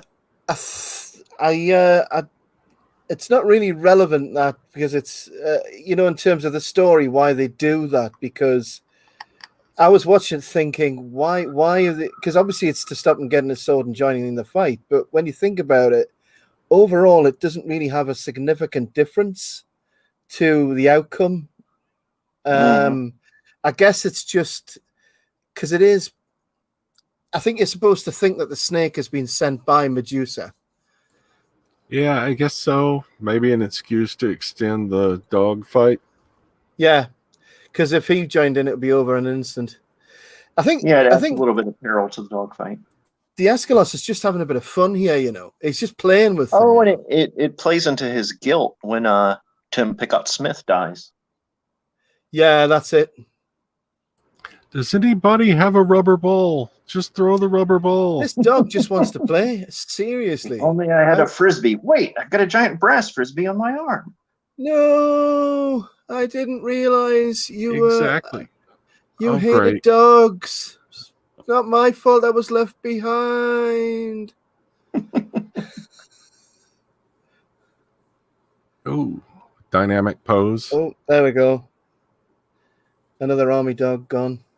Yeah, fortunately, they don't leave blood on the sword. No, did you notice there was a continuity drop? The blood appeared, then didn't appear. So, by the way, the shields of the last two surviving soldiers, one has a Pegasus and the other one has a flying pig.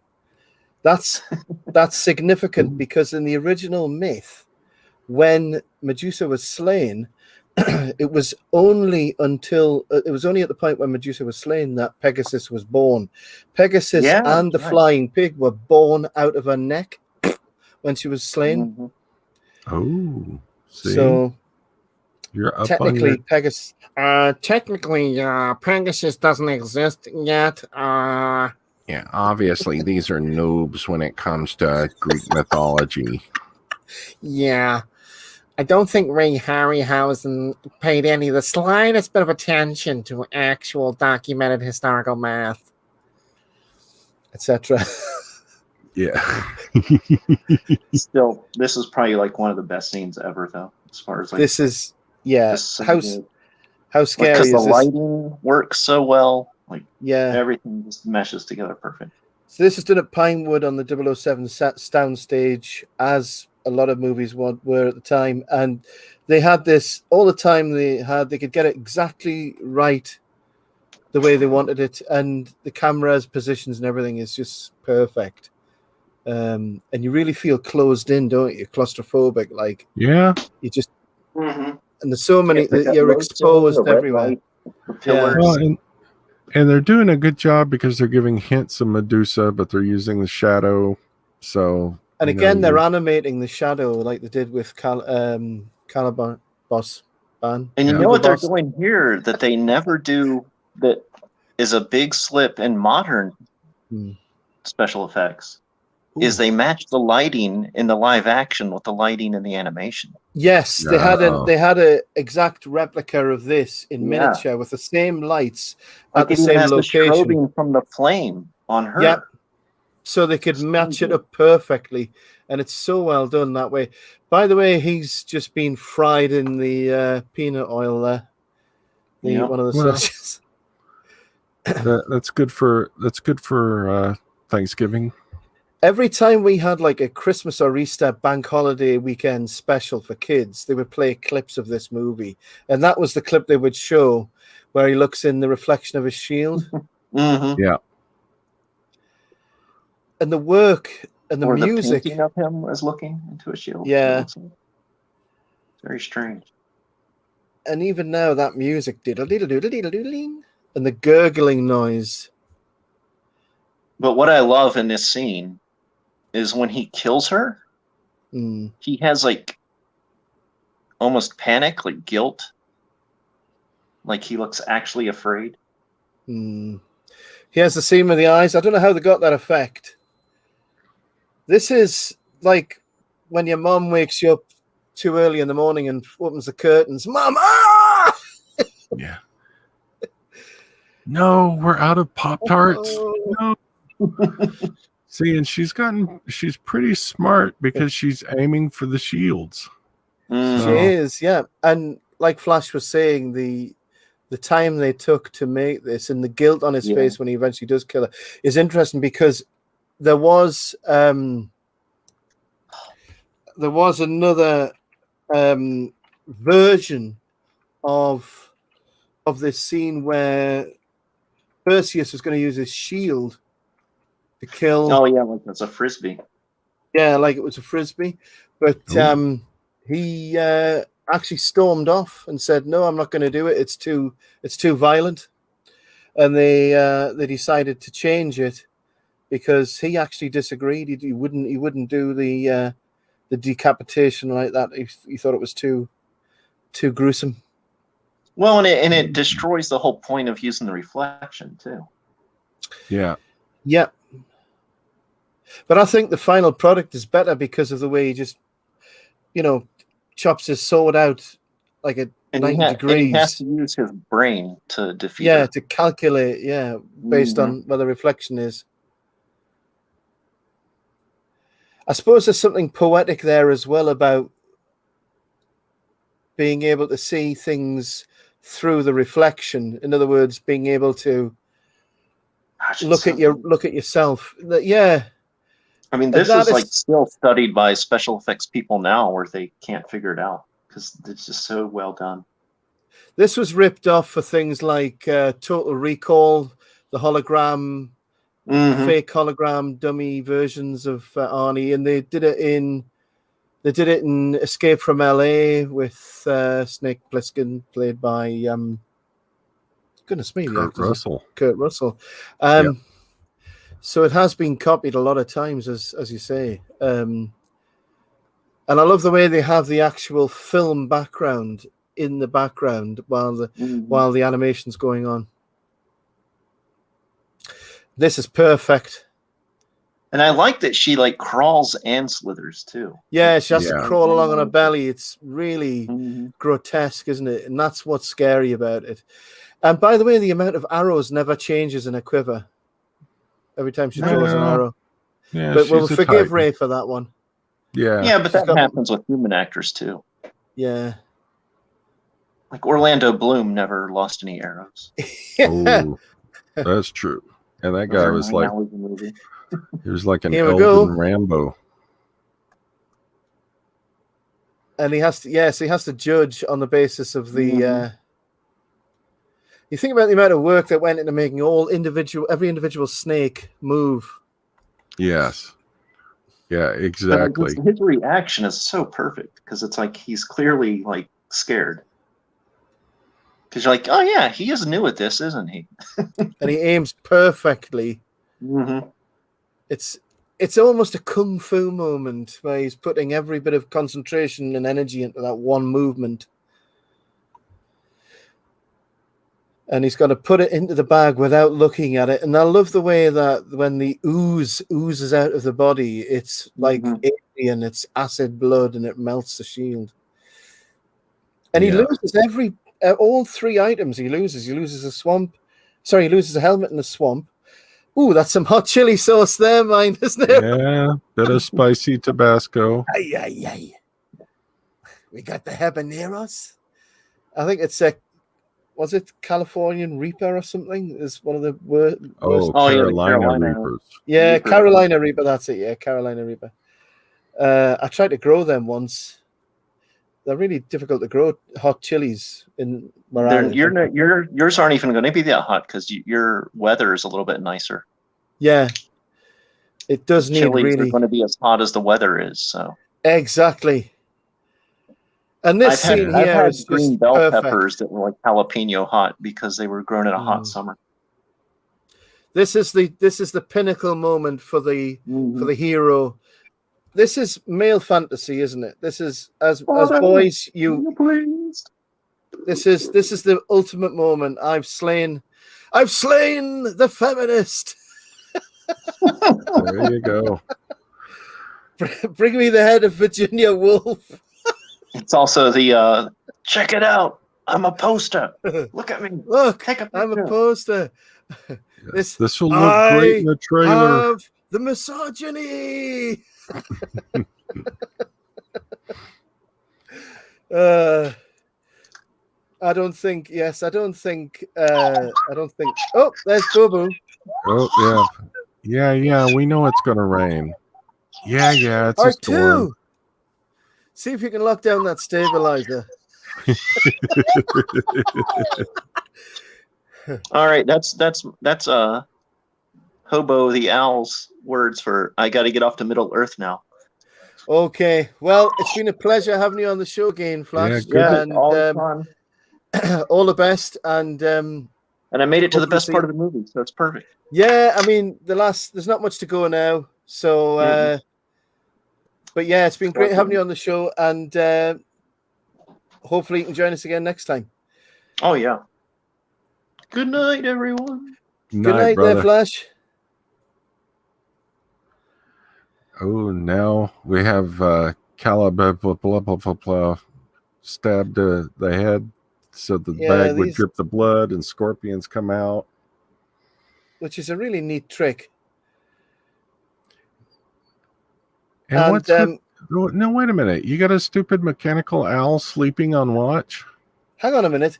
How come Calabos's fork didn't melt with the Medusa's that's a blood? good question. If Zeus's godlike shield melts under the hot chili sauce,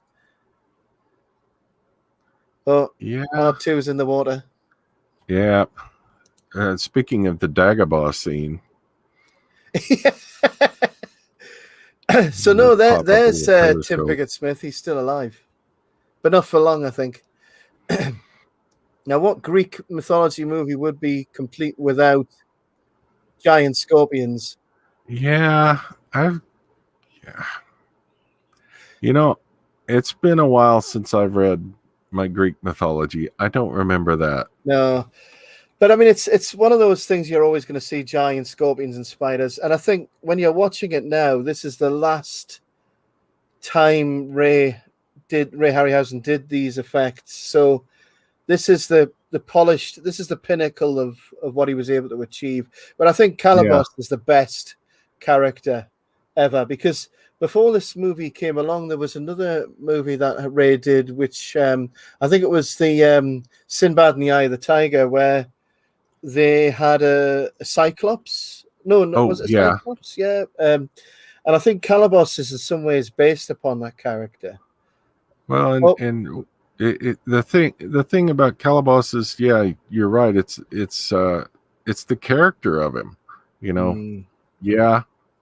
You know, but it takes it to another dimension, doesn't it? Because you have an animated character who also is played by a live actor.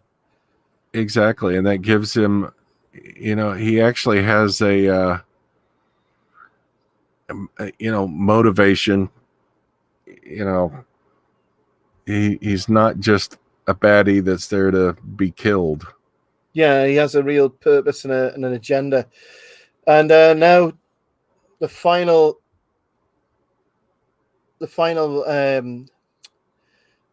treachery there by Calabos as he kills or dispatches Tim Pigott-Smith's character. And now I like the way that Perseus chops the stinger off the giant scorpion, but then loses his sword. Did you notice there was 3 scorpions, but one of them just buggered off and never came back? Yeah, I was wondering if I miscounted. There was a giant scorpion wandering around. Yeah, I was like, okay, I saw 2 of them die. Third one, no, a little to the right. Yeah. A little more to the right. This scene here is, I like the way that he comes up with this solution and bang, straight into the chest. Yeah, because I was expecting, okay, cut the whip, go have a back and forth. No, just throw it. And then he fell on it. Oh, yeah, double bad. So now he loses his sword because he just leaves that buried in Calabos. So now he's lost all 3 of his items. Yeah, call me silly. I would have gone and got the sword. I would have gone and got it back. So yeah, this is the last of the men who journeyed with with Perseus, and a sad moment because he's been there since the first scene. Remember the first scene where Perseus goes to Joppa, and the first person he meets in Joppa is Thallo, the god, or the soldier, played by Tim. And so now he's dead. So it's like everything's come full circle, and everybody that he met at the start of his quest, apart from obviously Ammon, played by Burgess, has now died. All the other men. Yeah, at some point though, these guys should go, wait a minute, you're the hero of this movie, not me. I'm not going. That makes me a red shirt. Well, he has had help of all of these men who've died to save his life. And he's had help of Bubo as well, the owl. There we go. He's okay. I think he's probably groaning right now. Oh, it's the owl. And as we're about to see, he gets to, well, he's already had divine help. I think he's going to get a little help from above. You feel it, pa. Look. Yeah, certain someone's going to start moving Funko Pops around. Yeah, he is. He's gonna modify his Funko. And again, Bubo becomes really useful because he goes off to rescue Pegasus.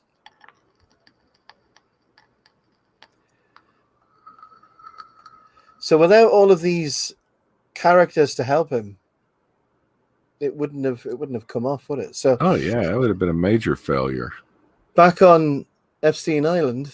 Uh-oh.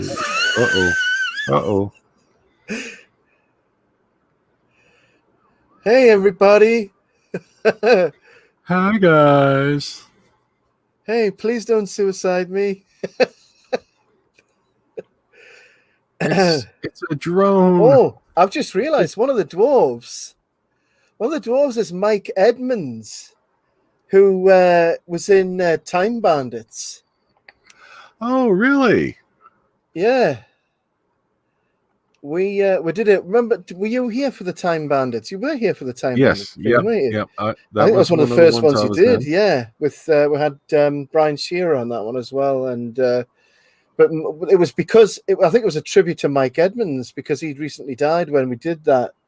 When we did that movie watch, but he's one of the dwarves. He's run off now, but that was around the same time. Time Bandits was the same year, 1981.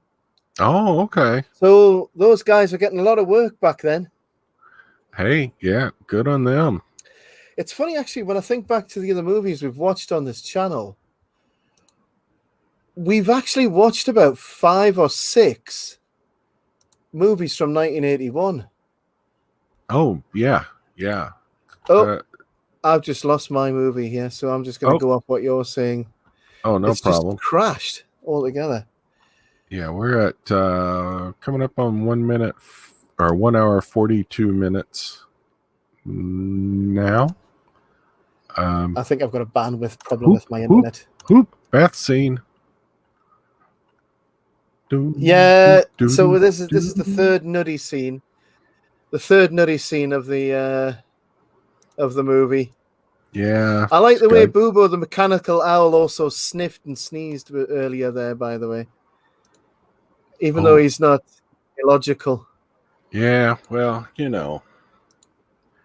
everybody's very somber as they're prepping the meal for the Kraken. I'm not sure about these nude scenes, whether they were in the original release, but the reason I don't remember them is because when it was on TV, that would have all been cut out. Oh, yeah. That would definitely, early 80s TV broadcast, that would definitely have been cut out. Well, and I know Britain is much more relaxed than we are here in the US about stuff like that.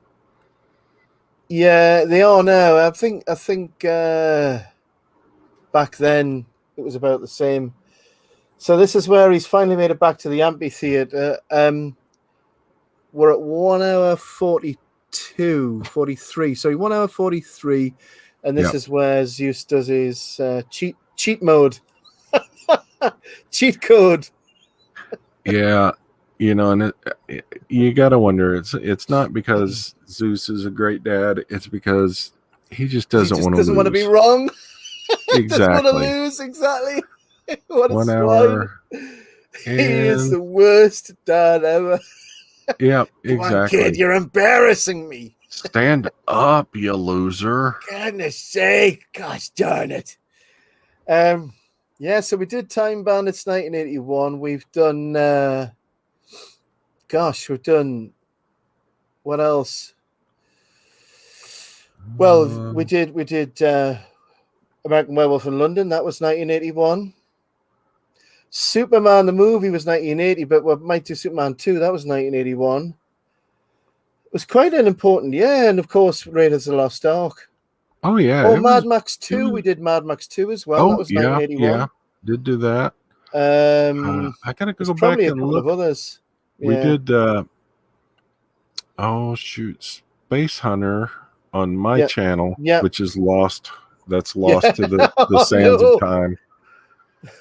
That's a lovely shot, that, with all of the people walking across. That would be a really wide shot with the Yeah. whole crowd. Well, that's the camera work here. You might notice there's some similarities with James Bond movies. The cinematographer was the same guy. Ted Moore was the same guy who okay. did the cinematography for the James Bond movies. And I might be wrong, but the music as well, the Rosenthal soundtrack, I think he might have done some music for James Bond movies as well. I might be wrong. But the end of the movie is where he saves his best work for these scenes here. Well, and I'll give them costume design, and like you said, cinematography right here is very good. It's a high production value. I mean, Yeah. but when you think that they managed to make as much money, this is the Azure window, by the way, in Gozo, Malta, because of on the right, the rock formation that you can see through. Oh, The yeah. big window. This is fantastic, this shot. And of course, because it's the end of the movie, this is crescendo. You've got the music building up. Everything's been saved to the end. Yeah. Pegasus needs to fly a little bit faster. That Yeah. seems a bit slow to me.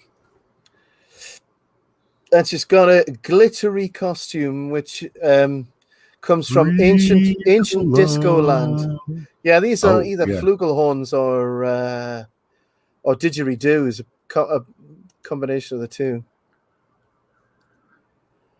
I think that's just the sound of someone having a fart. It's kind of like that, yeah. Oh, and I think Cosmeti pointed out the same thing that you guys had about killing Medusa and Pegasus.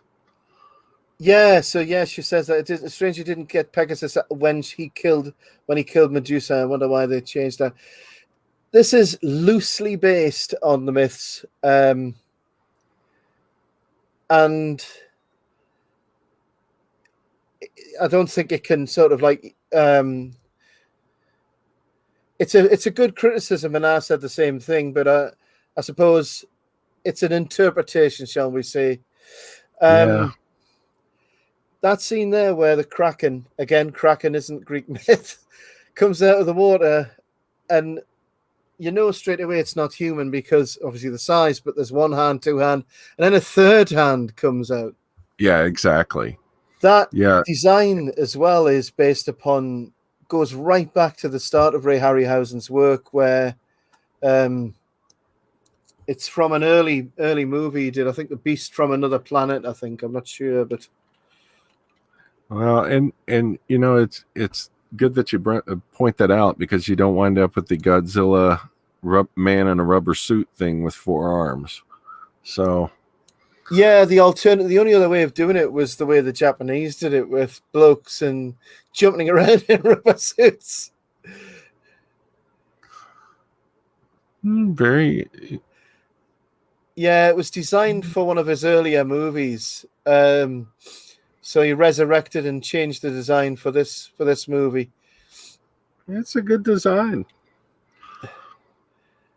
I think the arms are a little too bendy. Yeah, a little too bendy for my taste, but still all in all good. So Oh, the there's maiden that shot again. there's that scene with the two guys walking up the steps again. Yeah. They Where's the they hero? Will somebody Yeah. not save her? This The is a bit Kraken's where gonna get the a snack. Rancor. Sorry, not Rancor. It can't be the Rancor because George Lucas never copies anybody. No, never ever. The music here is great. That theme for Perseus. Yeah. And It is everything's great going music. great. He tries to get the Medusa's head out of the bag. Everything's hopping along nicely. And it's a bit of a Monty Python moment coming here because just at the point where everything's perfect. Oh, should have tied a different knot. Failed as a Boy Scout. Oh, he's doing so good. Oh, never mind. There we go. Now, the original version of the movie, they had planned for the Kraken to rip or tear Pegasus to shreds, literally into pieces. And the Film Board of Britain said, no, I'm sorry, you can't do that. Yeah. I mean, it would have upset children for generations if they'd done that. That would have been too horrible. Yeah, no kidding. That would have scarred kids for life, man. So Medusa's head's fallen in the water. Out comes R2 Bobo. U-boat to the rescue again. Oh, and it can carry a coconut. It must There be you an go. African swallow. Under its dorsal feathers. Now, see, if this were me, my luck, I'd unwrap Medusa and wind up looking right at her. Here we go. Ooh, big eyes. Hello. Nice lady. The look of love is a... And he turns to stone. Yeah. And immediately cracks. What a shame. He would have made an excellent statue for coming into the cities. It would have made a really good Colossus.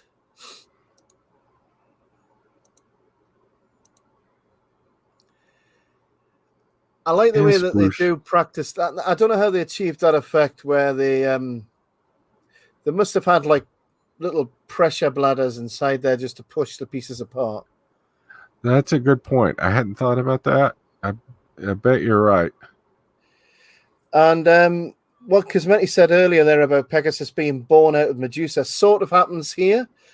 So Harry does his Olympian throw of the Medusa's head into the ocean, and out of the foam where the Medusa's head landed into the sea comes the Pegasus. So it's as if the Pegasus has been born out of the Medusa. So that's the closest you come to the myth. Yeah, I'm guessing that the reason why they did it was to just get more screen time for Pegasus. Definitely. I love the way he throws the keys to him, like, here, buddy. Here you go. I bet you Harry was thinking, I might just leave you in these chains a little bit longer. Whoop. Bow chicka wow wow. Yeah, sorry about needing to sacrifice your woman and all that. And we're good, right? For those fashion conscious in the audience, Princess Andromeda completes her sparkly disco dress with a pair of 70s silver wedges. Gotta love those wedges. ABBA plays quietly in the background.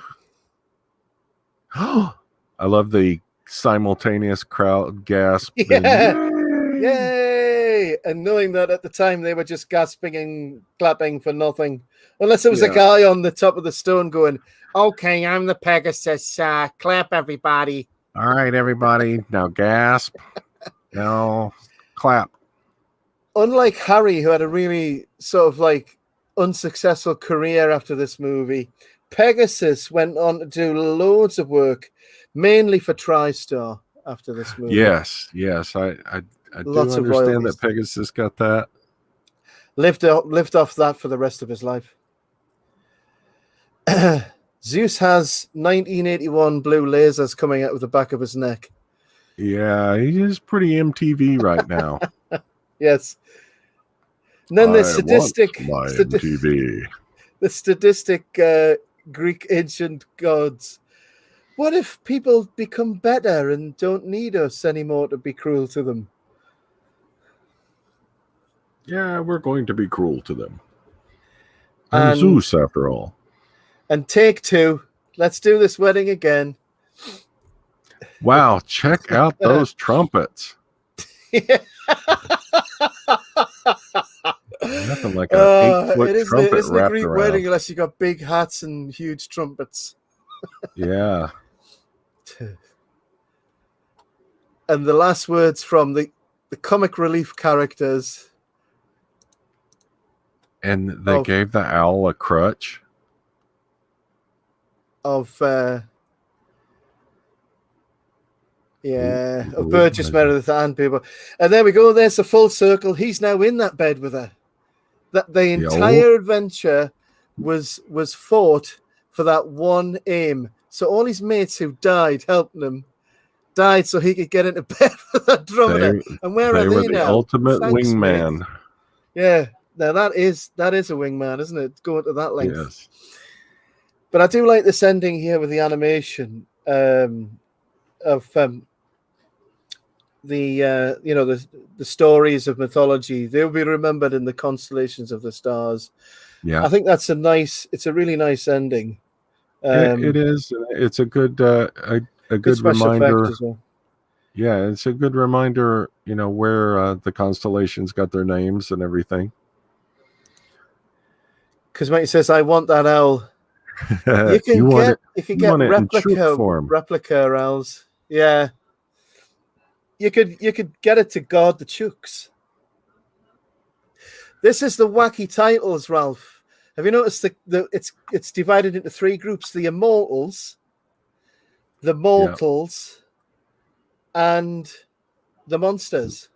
Oh, now that is the mythologicals.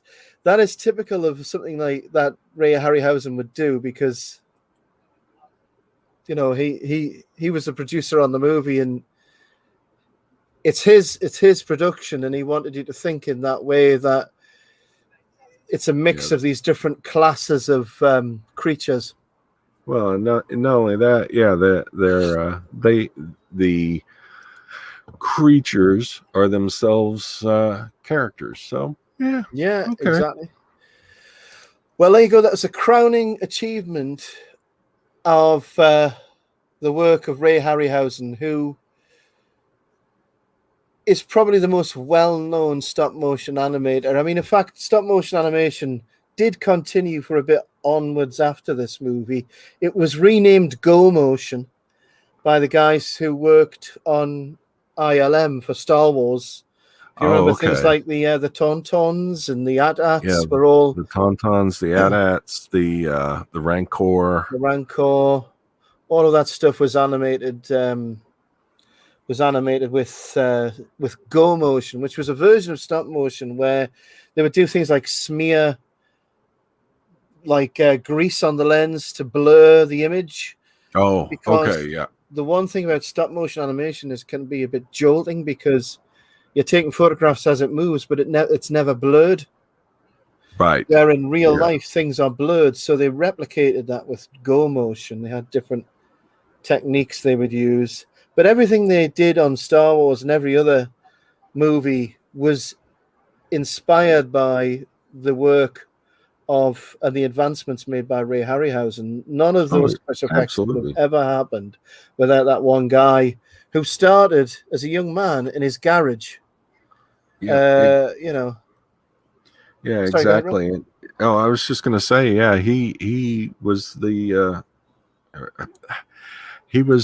driving force behind it, the go-to guy for years and years in Hollywood on stop motion. And it's interesting that you brought up the motion blur because people don't realize that in movies. And if I get too technical, slap me down. But in movies going 24 frames a second, that when you have motion, it's not crisp and clean.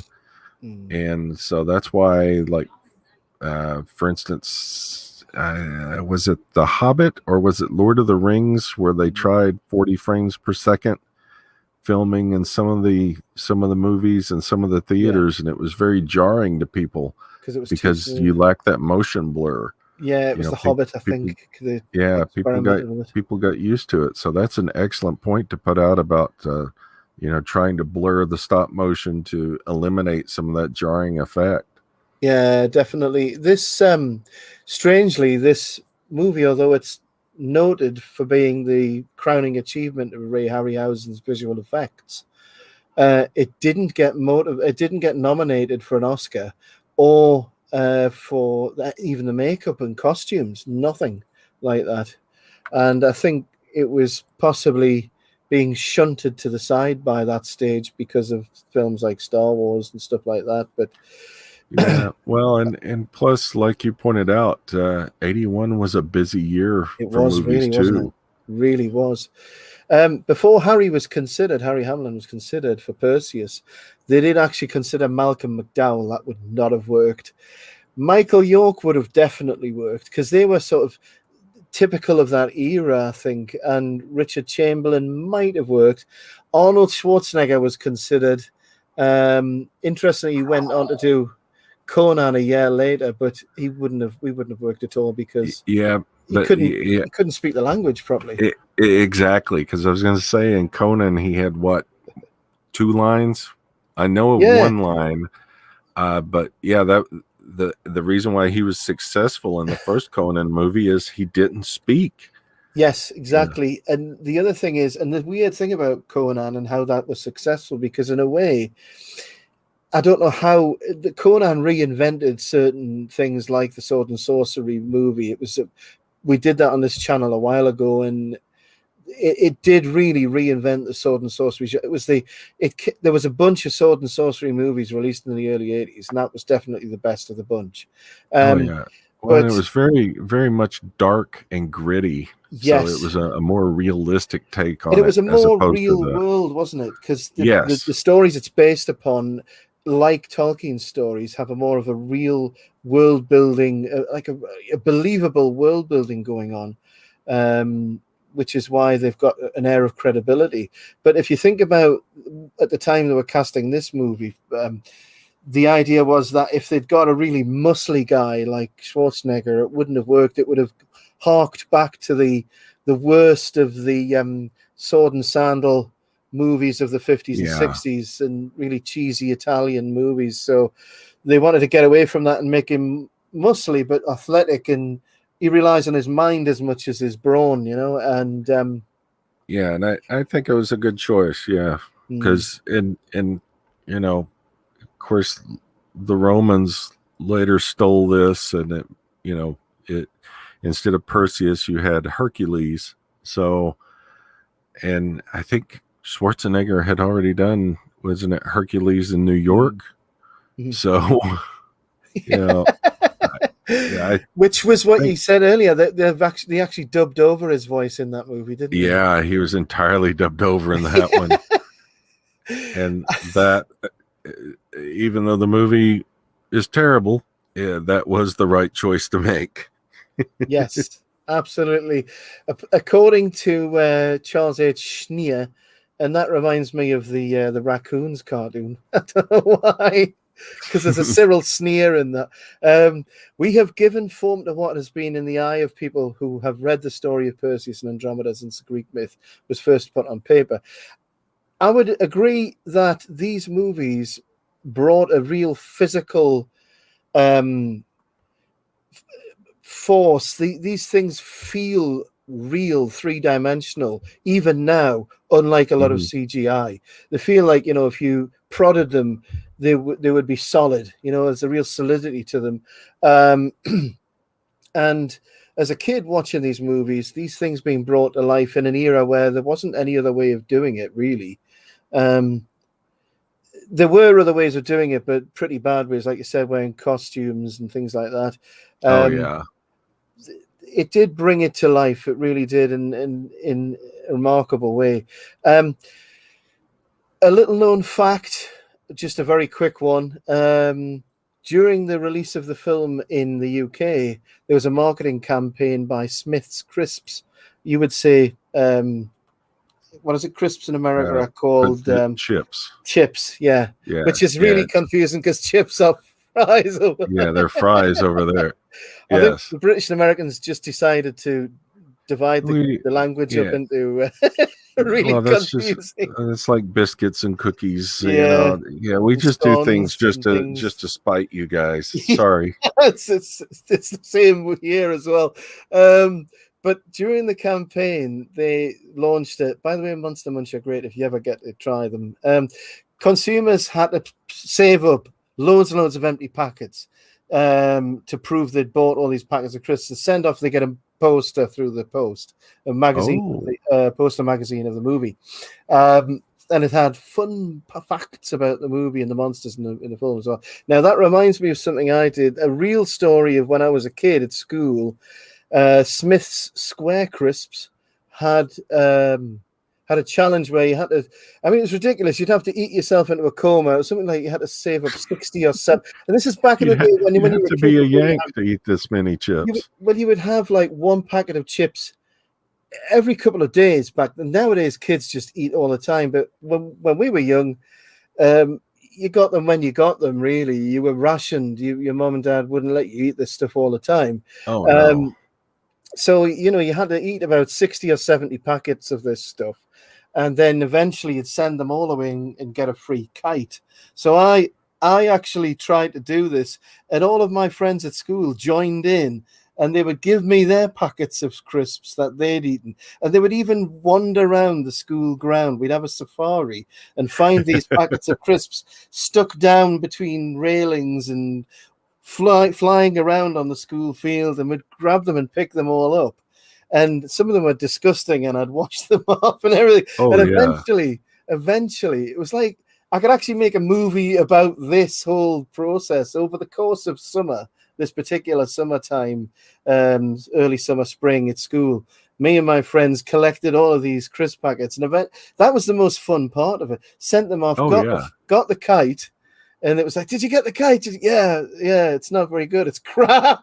So I was going to say school. The kite immediately breaks. It was absolute rubbish. So I took it into school to show them. It was the cheapest crap ever. But I mean, the fun thing about it was that, we all got together and they all helped to collect these crisp packets. And we did things like that for each other. And that was the exciting bit, finding them, going on a treasure hunt. And these companies had these weird, wacky things during the 80s. Collect 100 packets of such and such and get a free what's her name. Oh, yeah. But there you go. There's a little boring story from my childhood. That takes me back because I remember we had the same kind of things that would run here in the U.S. You have to save proof of purchase from X number of things, and my parents were always like, no, Ralph, no, you can't eat 300 boxes of cereal. No, we're not doing that. And you have no friends to join in and help. Because and I think we did consider this at the time. Well, you could have sewn all of these or glued all of these crisp packets together and made it a giant kite. That's an excellent point. Heck, you probably could have made a sail for a boat. Yeah. You literally could have made like a tent out of it. And she says, cereal box tops. Yeah. Yes, exactly. So it's the same thing then. You had the same thing over there with cereal box tops. Oh, yeah. Marketing folks are not very creative, so it carried across the pond. Man. So the just a couple more quick facts about the movie before we go. The scene where Danae and Perseus are cast adrift was filmed at Kynan's Cove on the Lizard Point in Cornwall, and most of the cast of the Greek gods were actresses performing plays at the time. So as usual, the casting agents for movies were just incredibly lazy, and they would just say, "Hey, you doing anything? Anything around the corner? Oh yeah, I'm just we'll come round here. We're doing a movie. Oh, but on this one, it was Maggie Smith was literally married to the guy who did the script. So it was like she was obviously pressured to get everybody in, but they were paid all right. Like we were saying earlier, even though you said it was a really busy year for 1981. Top 10 movies of 1981. Top of the list is Raiders of the Lost Ark. Then you had On Gold, and it was quite a selection of different movies. And there's a couple other ones that we definitely need to do. On Golden Pond, Superman 2, Arthur, Stripes, The Cannonball Run, the original Cannonball Run. That is such a good movie. Chariots of Fire. Movie. So Chariots of Fire, For Your Eyes Only. Now, I did see that at the movies because I do remember now. I was old enough to go to the movies, and my older brother wanted to see Raiders of the Lost Ark, and he went into a strop because I wanted to see For Your Eyes Only. I didn't know it was a pile of crap. I didn't know Raiders was a better movie. So we went to see For Your Eyes Only, and it was a bit crap. And my brother was really upset because he had to do what I wanted, apparently, at that time. Because I was the little brother and he was the bigger brother. So so I apologize to my brother through the ether of time now for that. Well, I remember I did not want to see Raiders of the Lost Ark, and my mom really wanted to see it for some reason. Really? And so I was drug along, and then I found out it was it was an amazing movie. I wish I'd gone to seen that instead of For Your Eyes Only, which was naff. Because when he said, I made a yurt out of my chicken feed bags. Ooh, there you go. A yurt is a Mongolian herdsman's tent, isn't it? Is it, or is it not? I will have to double check. But she's a very creative person. Absolutely, yeah. It's like a tent. It is. But chicken feed bags.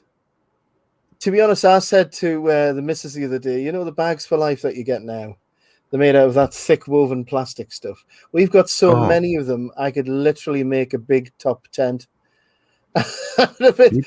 That scene from, is it Every Which Way But Loose, where the prisoners are sewing because the tent burns down. Is that right? I'm thinking of the wrong movie here. I'm thinking of the one where he's a circus. It's Clint Eastwood. He's a circus, but he's got a circus. I don't remember. I'll stop with that analogy now. But yeah, as far as movies are concerned, we've got Cannonball Run, Chariots of Fire, For Your Eyes Only, the 4 seasons. That one got past me. Time Bandits, that we have actually done on this channel, was number 10 and pulled in 42. So if you think about Raiders of the Lost Ark, worldwide box office gross was $212 million. Now, if you compare that, and it had more than double the budget of this movie. This movie did quite well for the budget it had. I think it. Here we go. So, in the initial weekend, it grossed $6.5 million, and that was second behind Raiders on the first weekend. So within the first weekend, it was. Sorry, go ahead. Yeah, I was going to say it opened the same weekend as Raiders. It did. Too. So it didn't get killed by Raiders. And, of course, if it was a Star Wars movie, it would have been a different story. It grossed $41 million in North America. Film worldwide grossed over $70 million. It was one of 1981's biggest hits. And it only cost, I think, about $6 or $7 million to make. Yeah, I'm looking. It looks like a little over $6.5 million to make. Yeah. So yeah, that was a massive success for them. Unreal. I mean, it was a massive marketing success as well. The marketing for this movie was amazing because both the guys who produced it, Ray Harryhausen and his friend, were already experienced in how to do that because of all the other movies they produced. And they had total control. In a way, a bit like George Lucas, they had total control of the movie. Honestly,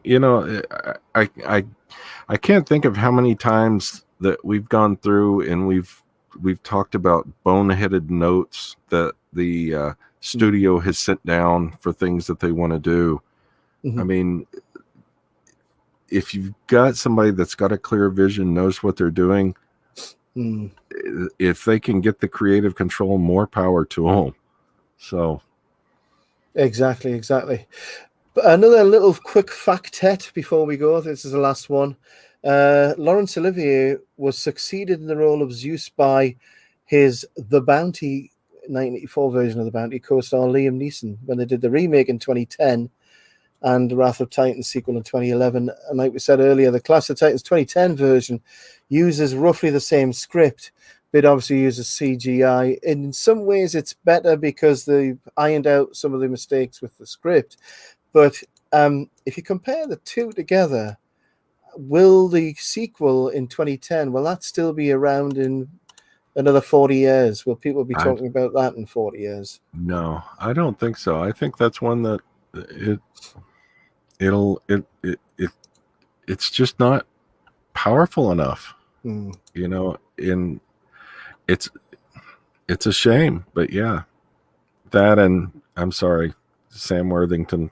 I just as soon as I see that guy in the credits, I'm like, no, pass. No. So one last thing before we go, the reception for this movie, the critical reception. There are some snobby millennial reviews. Well, yeah. I don't say all millennials are snobby, but just some are looking at this through the lens of, you know, post-millennial movies, and I'm sure this is where this idea is coming from. A goofy old school sword and sandal epic. For stories fleshes it out with Ray Harryhausen's charmingly archaic stop motion animation techniques, which is grossly unfair because that's taken totally out of context for the achievements that Ray made in cinema up to that point. And a much better review comes from Christopher John, who reviewed Clash of Titans in Aries magazine #9. This is a few years back. Clash of Titans is still one of Harryhausen's best works. It has a decent script, a fine cast, and a lot of good effects. The problem lies in the little things. If in truth it was to be a Clash of the Titans, then it is who should have been featured. It should have had either gods or Perseus' story, not both. It does carry a lot. It has both the gods and the mortals and the monsters. He's trying to do everything at the same time. But he says the film falls between the two schools. However, it is excellent magic. So, well, he says Harryhausen's animation can't save it, but ultimately, most people who are aware of these mythologies, this is the bottom line. There was a book published 20 years ago who are aware of the Greek mythology are aware of it because of this movie. So this movie has made the mythology. So this has become more real than the actual original myths to a lot of people because this is their experience of it. Yeah, and I may be misremembering, but I don't recall, you know, Greek mythology being very big in the late 70s, early 80s. So, you know, it was a risk. Yeah, because make a big action movie out of that, it wasn't very common at that time. You'd had the sword and sandal stuff in the 50s and 60s, but a lot of that was really, really low budget and very bad quality. But this is something which is more about an art form than anything else, and it all comes together quite well. It's not absolutely perfect, but it's a movie that has to be and always will be considered very important for cinema as an art form because of the animation techniques and because of the way it's all melded together, and the acting is good as well. And it makes it real. It makes you believe. You become absorbed into the story, and that's the most important thing. Yeah, exactly. Because it's not the greatest movie ever made, but it's a good movie. It's a fun movie, and you're looking back on a bit of history, how things were done during that time. So, indeed, and it now is. You know, it stands the test of time, and it will be preserved as it is. and it comes from a particular time in movie history. And who knows? I think the kind of things they develop there, they'll be able to use, because that's what we need to go back to. Is one of the reasons we did this movie, because me and you were having a conversation about this when we did American Werewolf in London, about the practical effects how movies are now returning. They're now returning back to the importance of the practical effects, because CGI is just so unbelievable. It's not credible anymore, really, and it doesn't last. It doesn't. Like Elrond was saying, it ages straight away. Oh yeah, so, yeah, exactly. You get your new batch of technology in, it moves along, and it looks antiquated.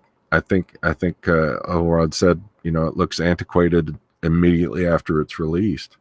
And to come back to one of the things you pointed out was a sense of weight behind things. They really do look physical and real, don't they? You can feel that they are physical things that you could literally prod and they would prod you back.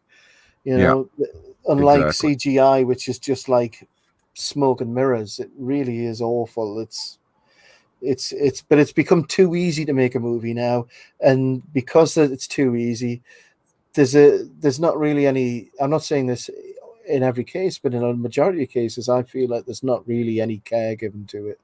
And like we were saying earlier, you can even see the little dents and finger marks sometimes where the animators were moving those models.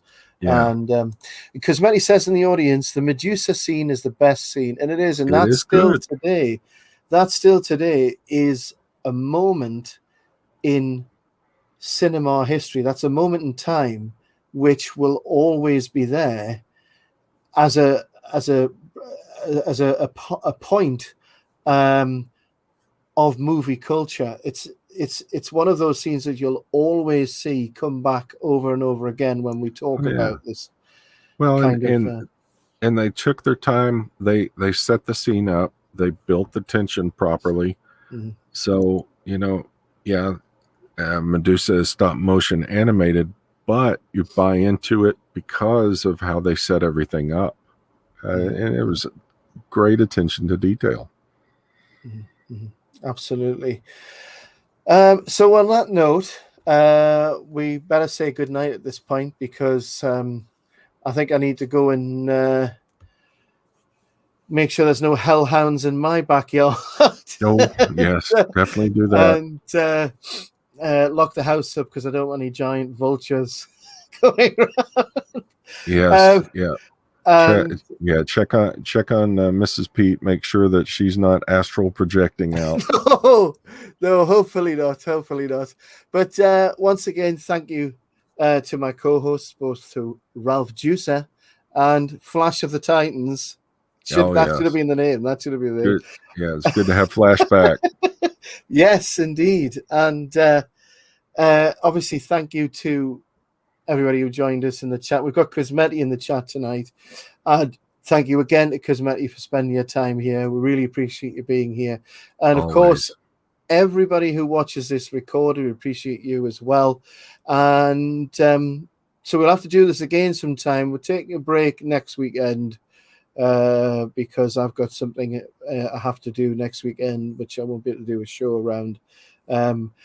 And we'll be back again sometime in the future, either on this channel or on Ralph's channel. There are like you said yourself, Ralph, there's plenty of movies from 1981 to celebrate. It was a big year for movies, a lot. Oh, absolutely. Huge year for the movies. A lot of movies. Huge. The best movies. We've got the better movies than anybody else. We've got a better 1981 than anybody else's 1981. Ours is the best. Because Mate says, I am everyone. Right. You are everyone. Yes, you are. And the next time I want a yurt made out of chicken feed sacks, I know where to go. That's right. We'll have to get Cosmetti's yurt shop online. I want to see the pattern for that. There has to be a sewing pattern for that. it's gotta be something to see, really. That's just such an achievement. Oh, So- absolutely. We'll call it a day, and thank you very much, everybody. And tune in next time, either on this channel or on Ralph's channel, for the next film we'll choose. Don't know what it is yet, but there is plenty to choose from. Whether we're celebrating 40 years, 1981, 50 years, 1971, or whether we're picking something out from movie history which is significant because of what's happening now or because of its significance in movie history. But thank you to everybody for joining us. And on that note, I'll say good night. Good night, everyone. Good night, everyone.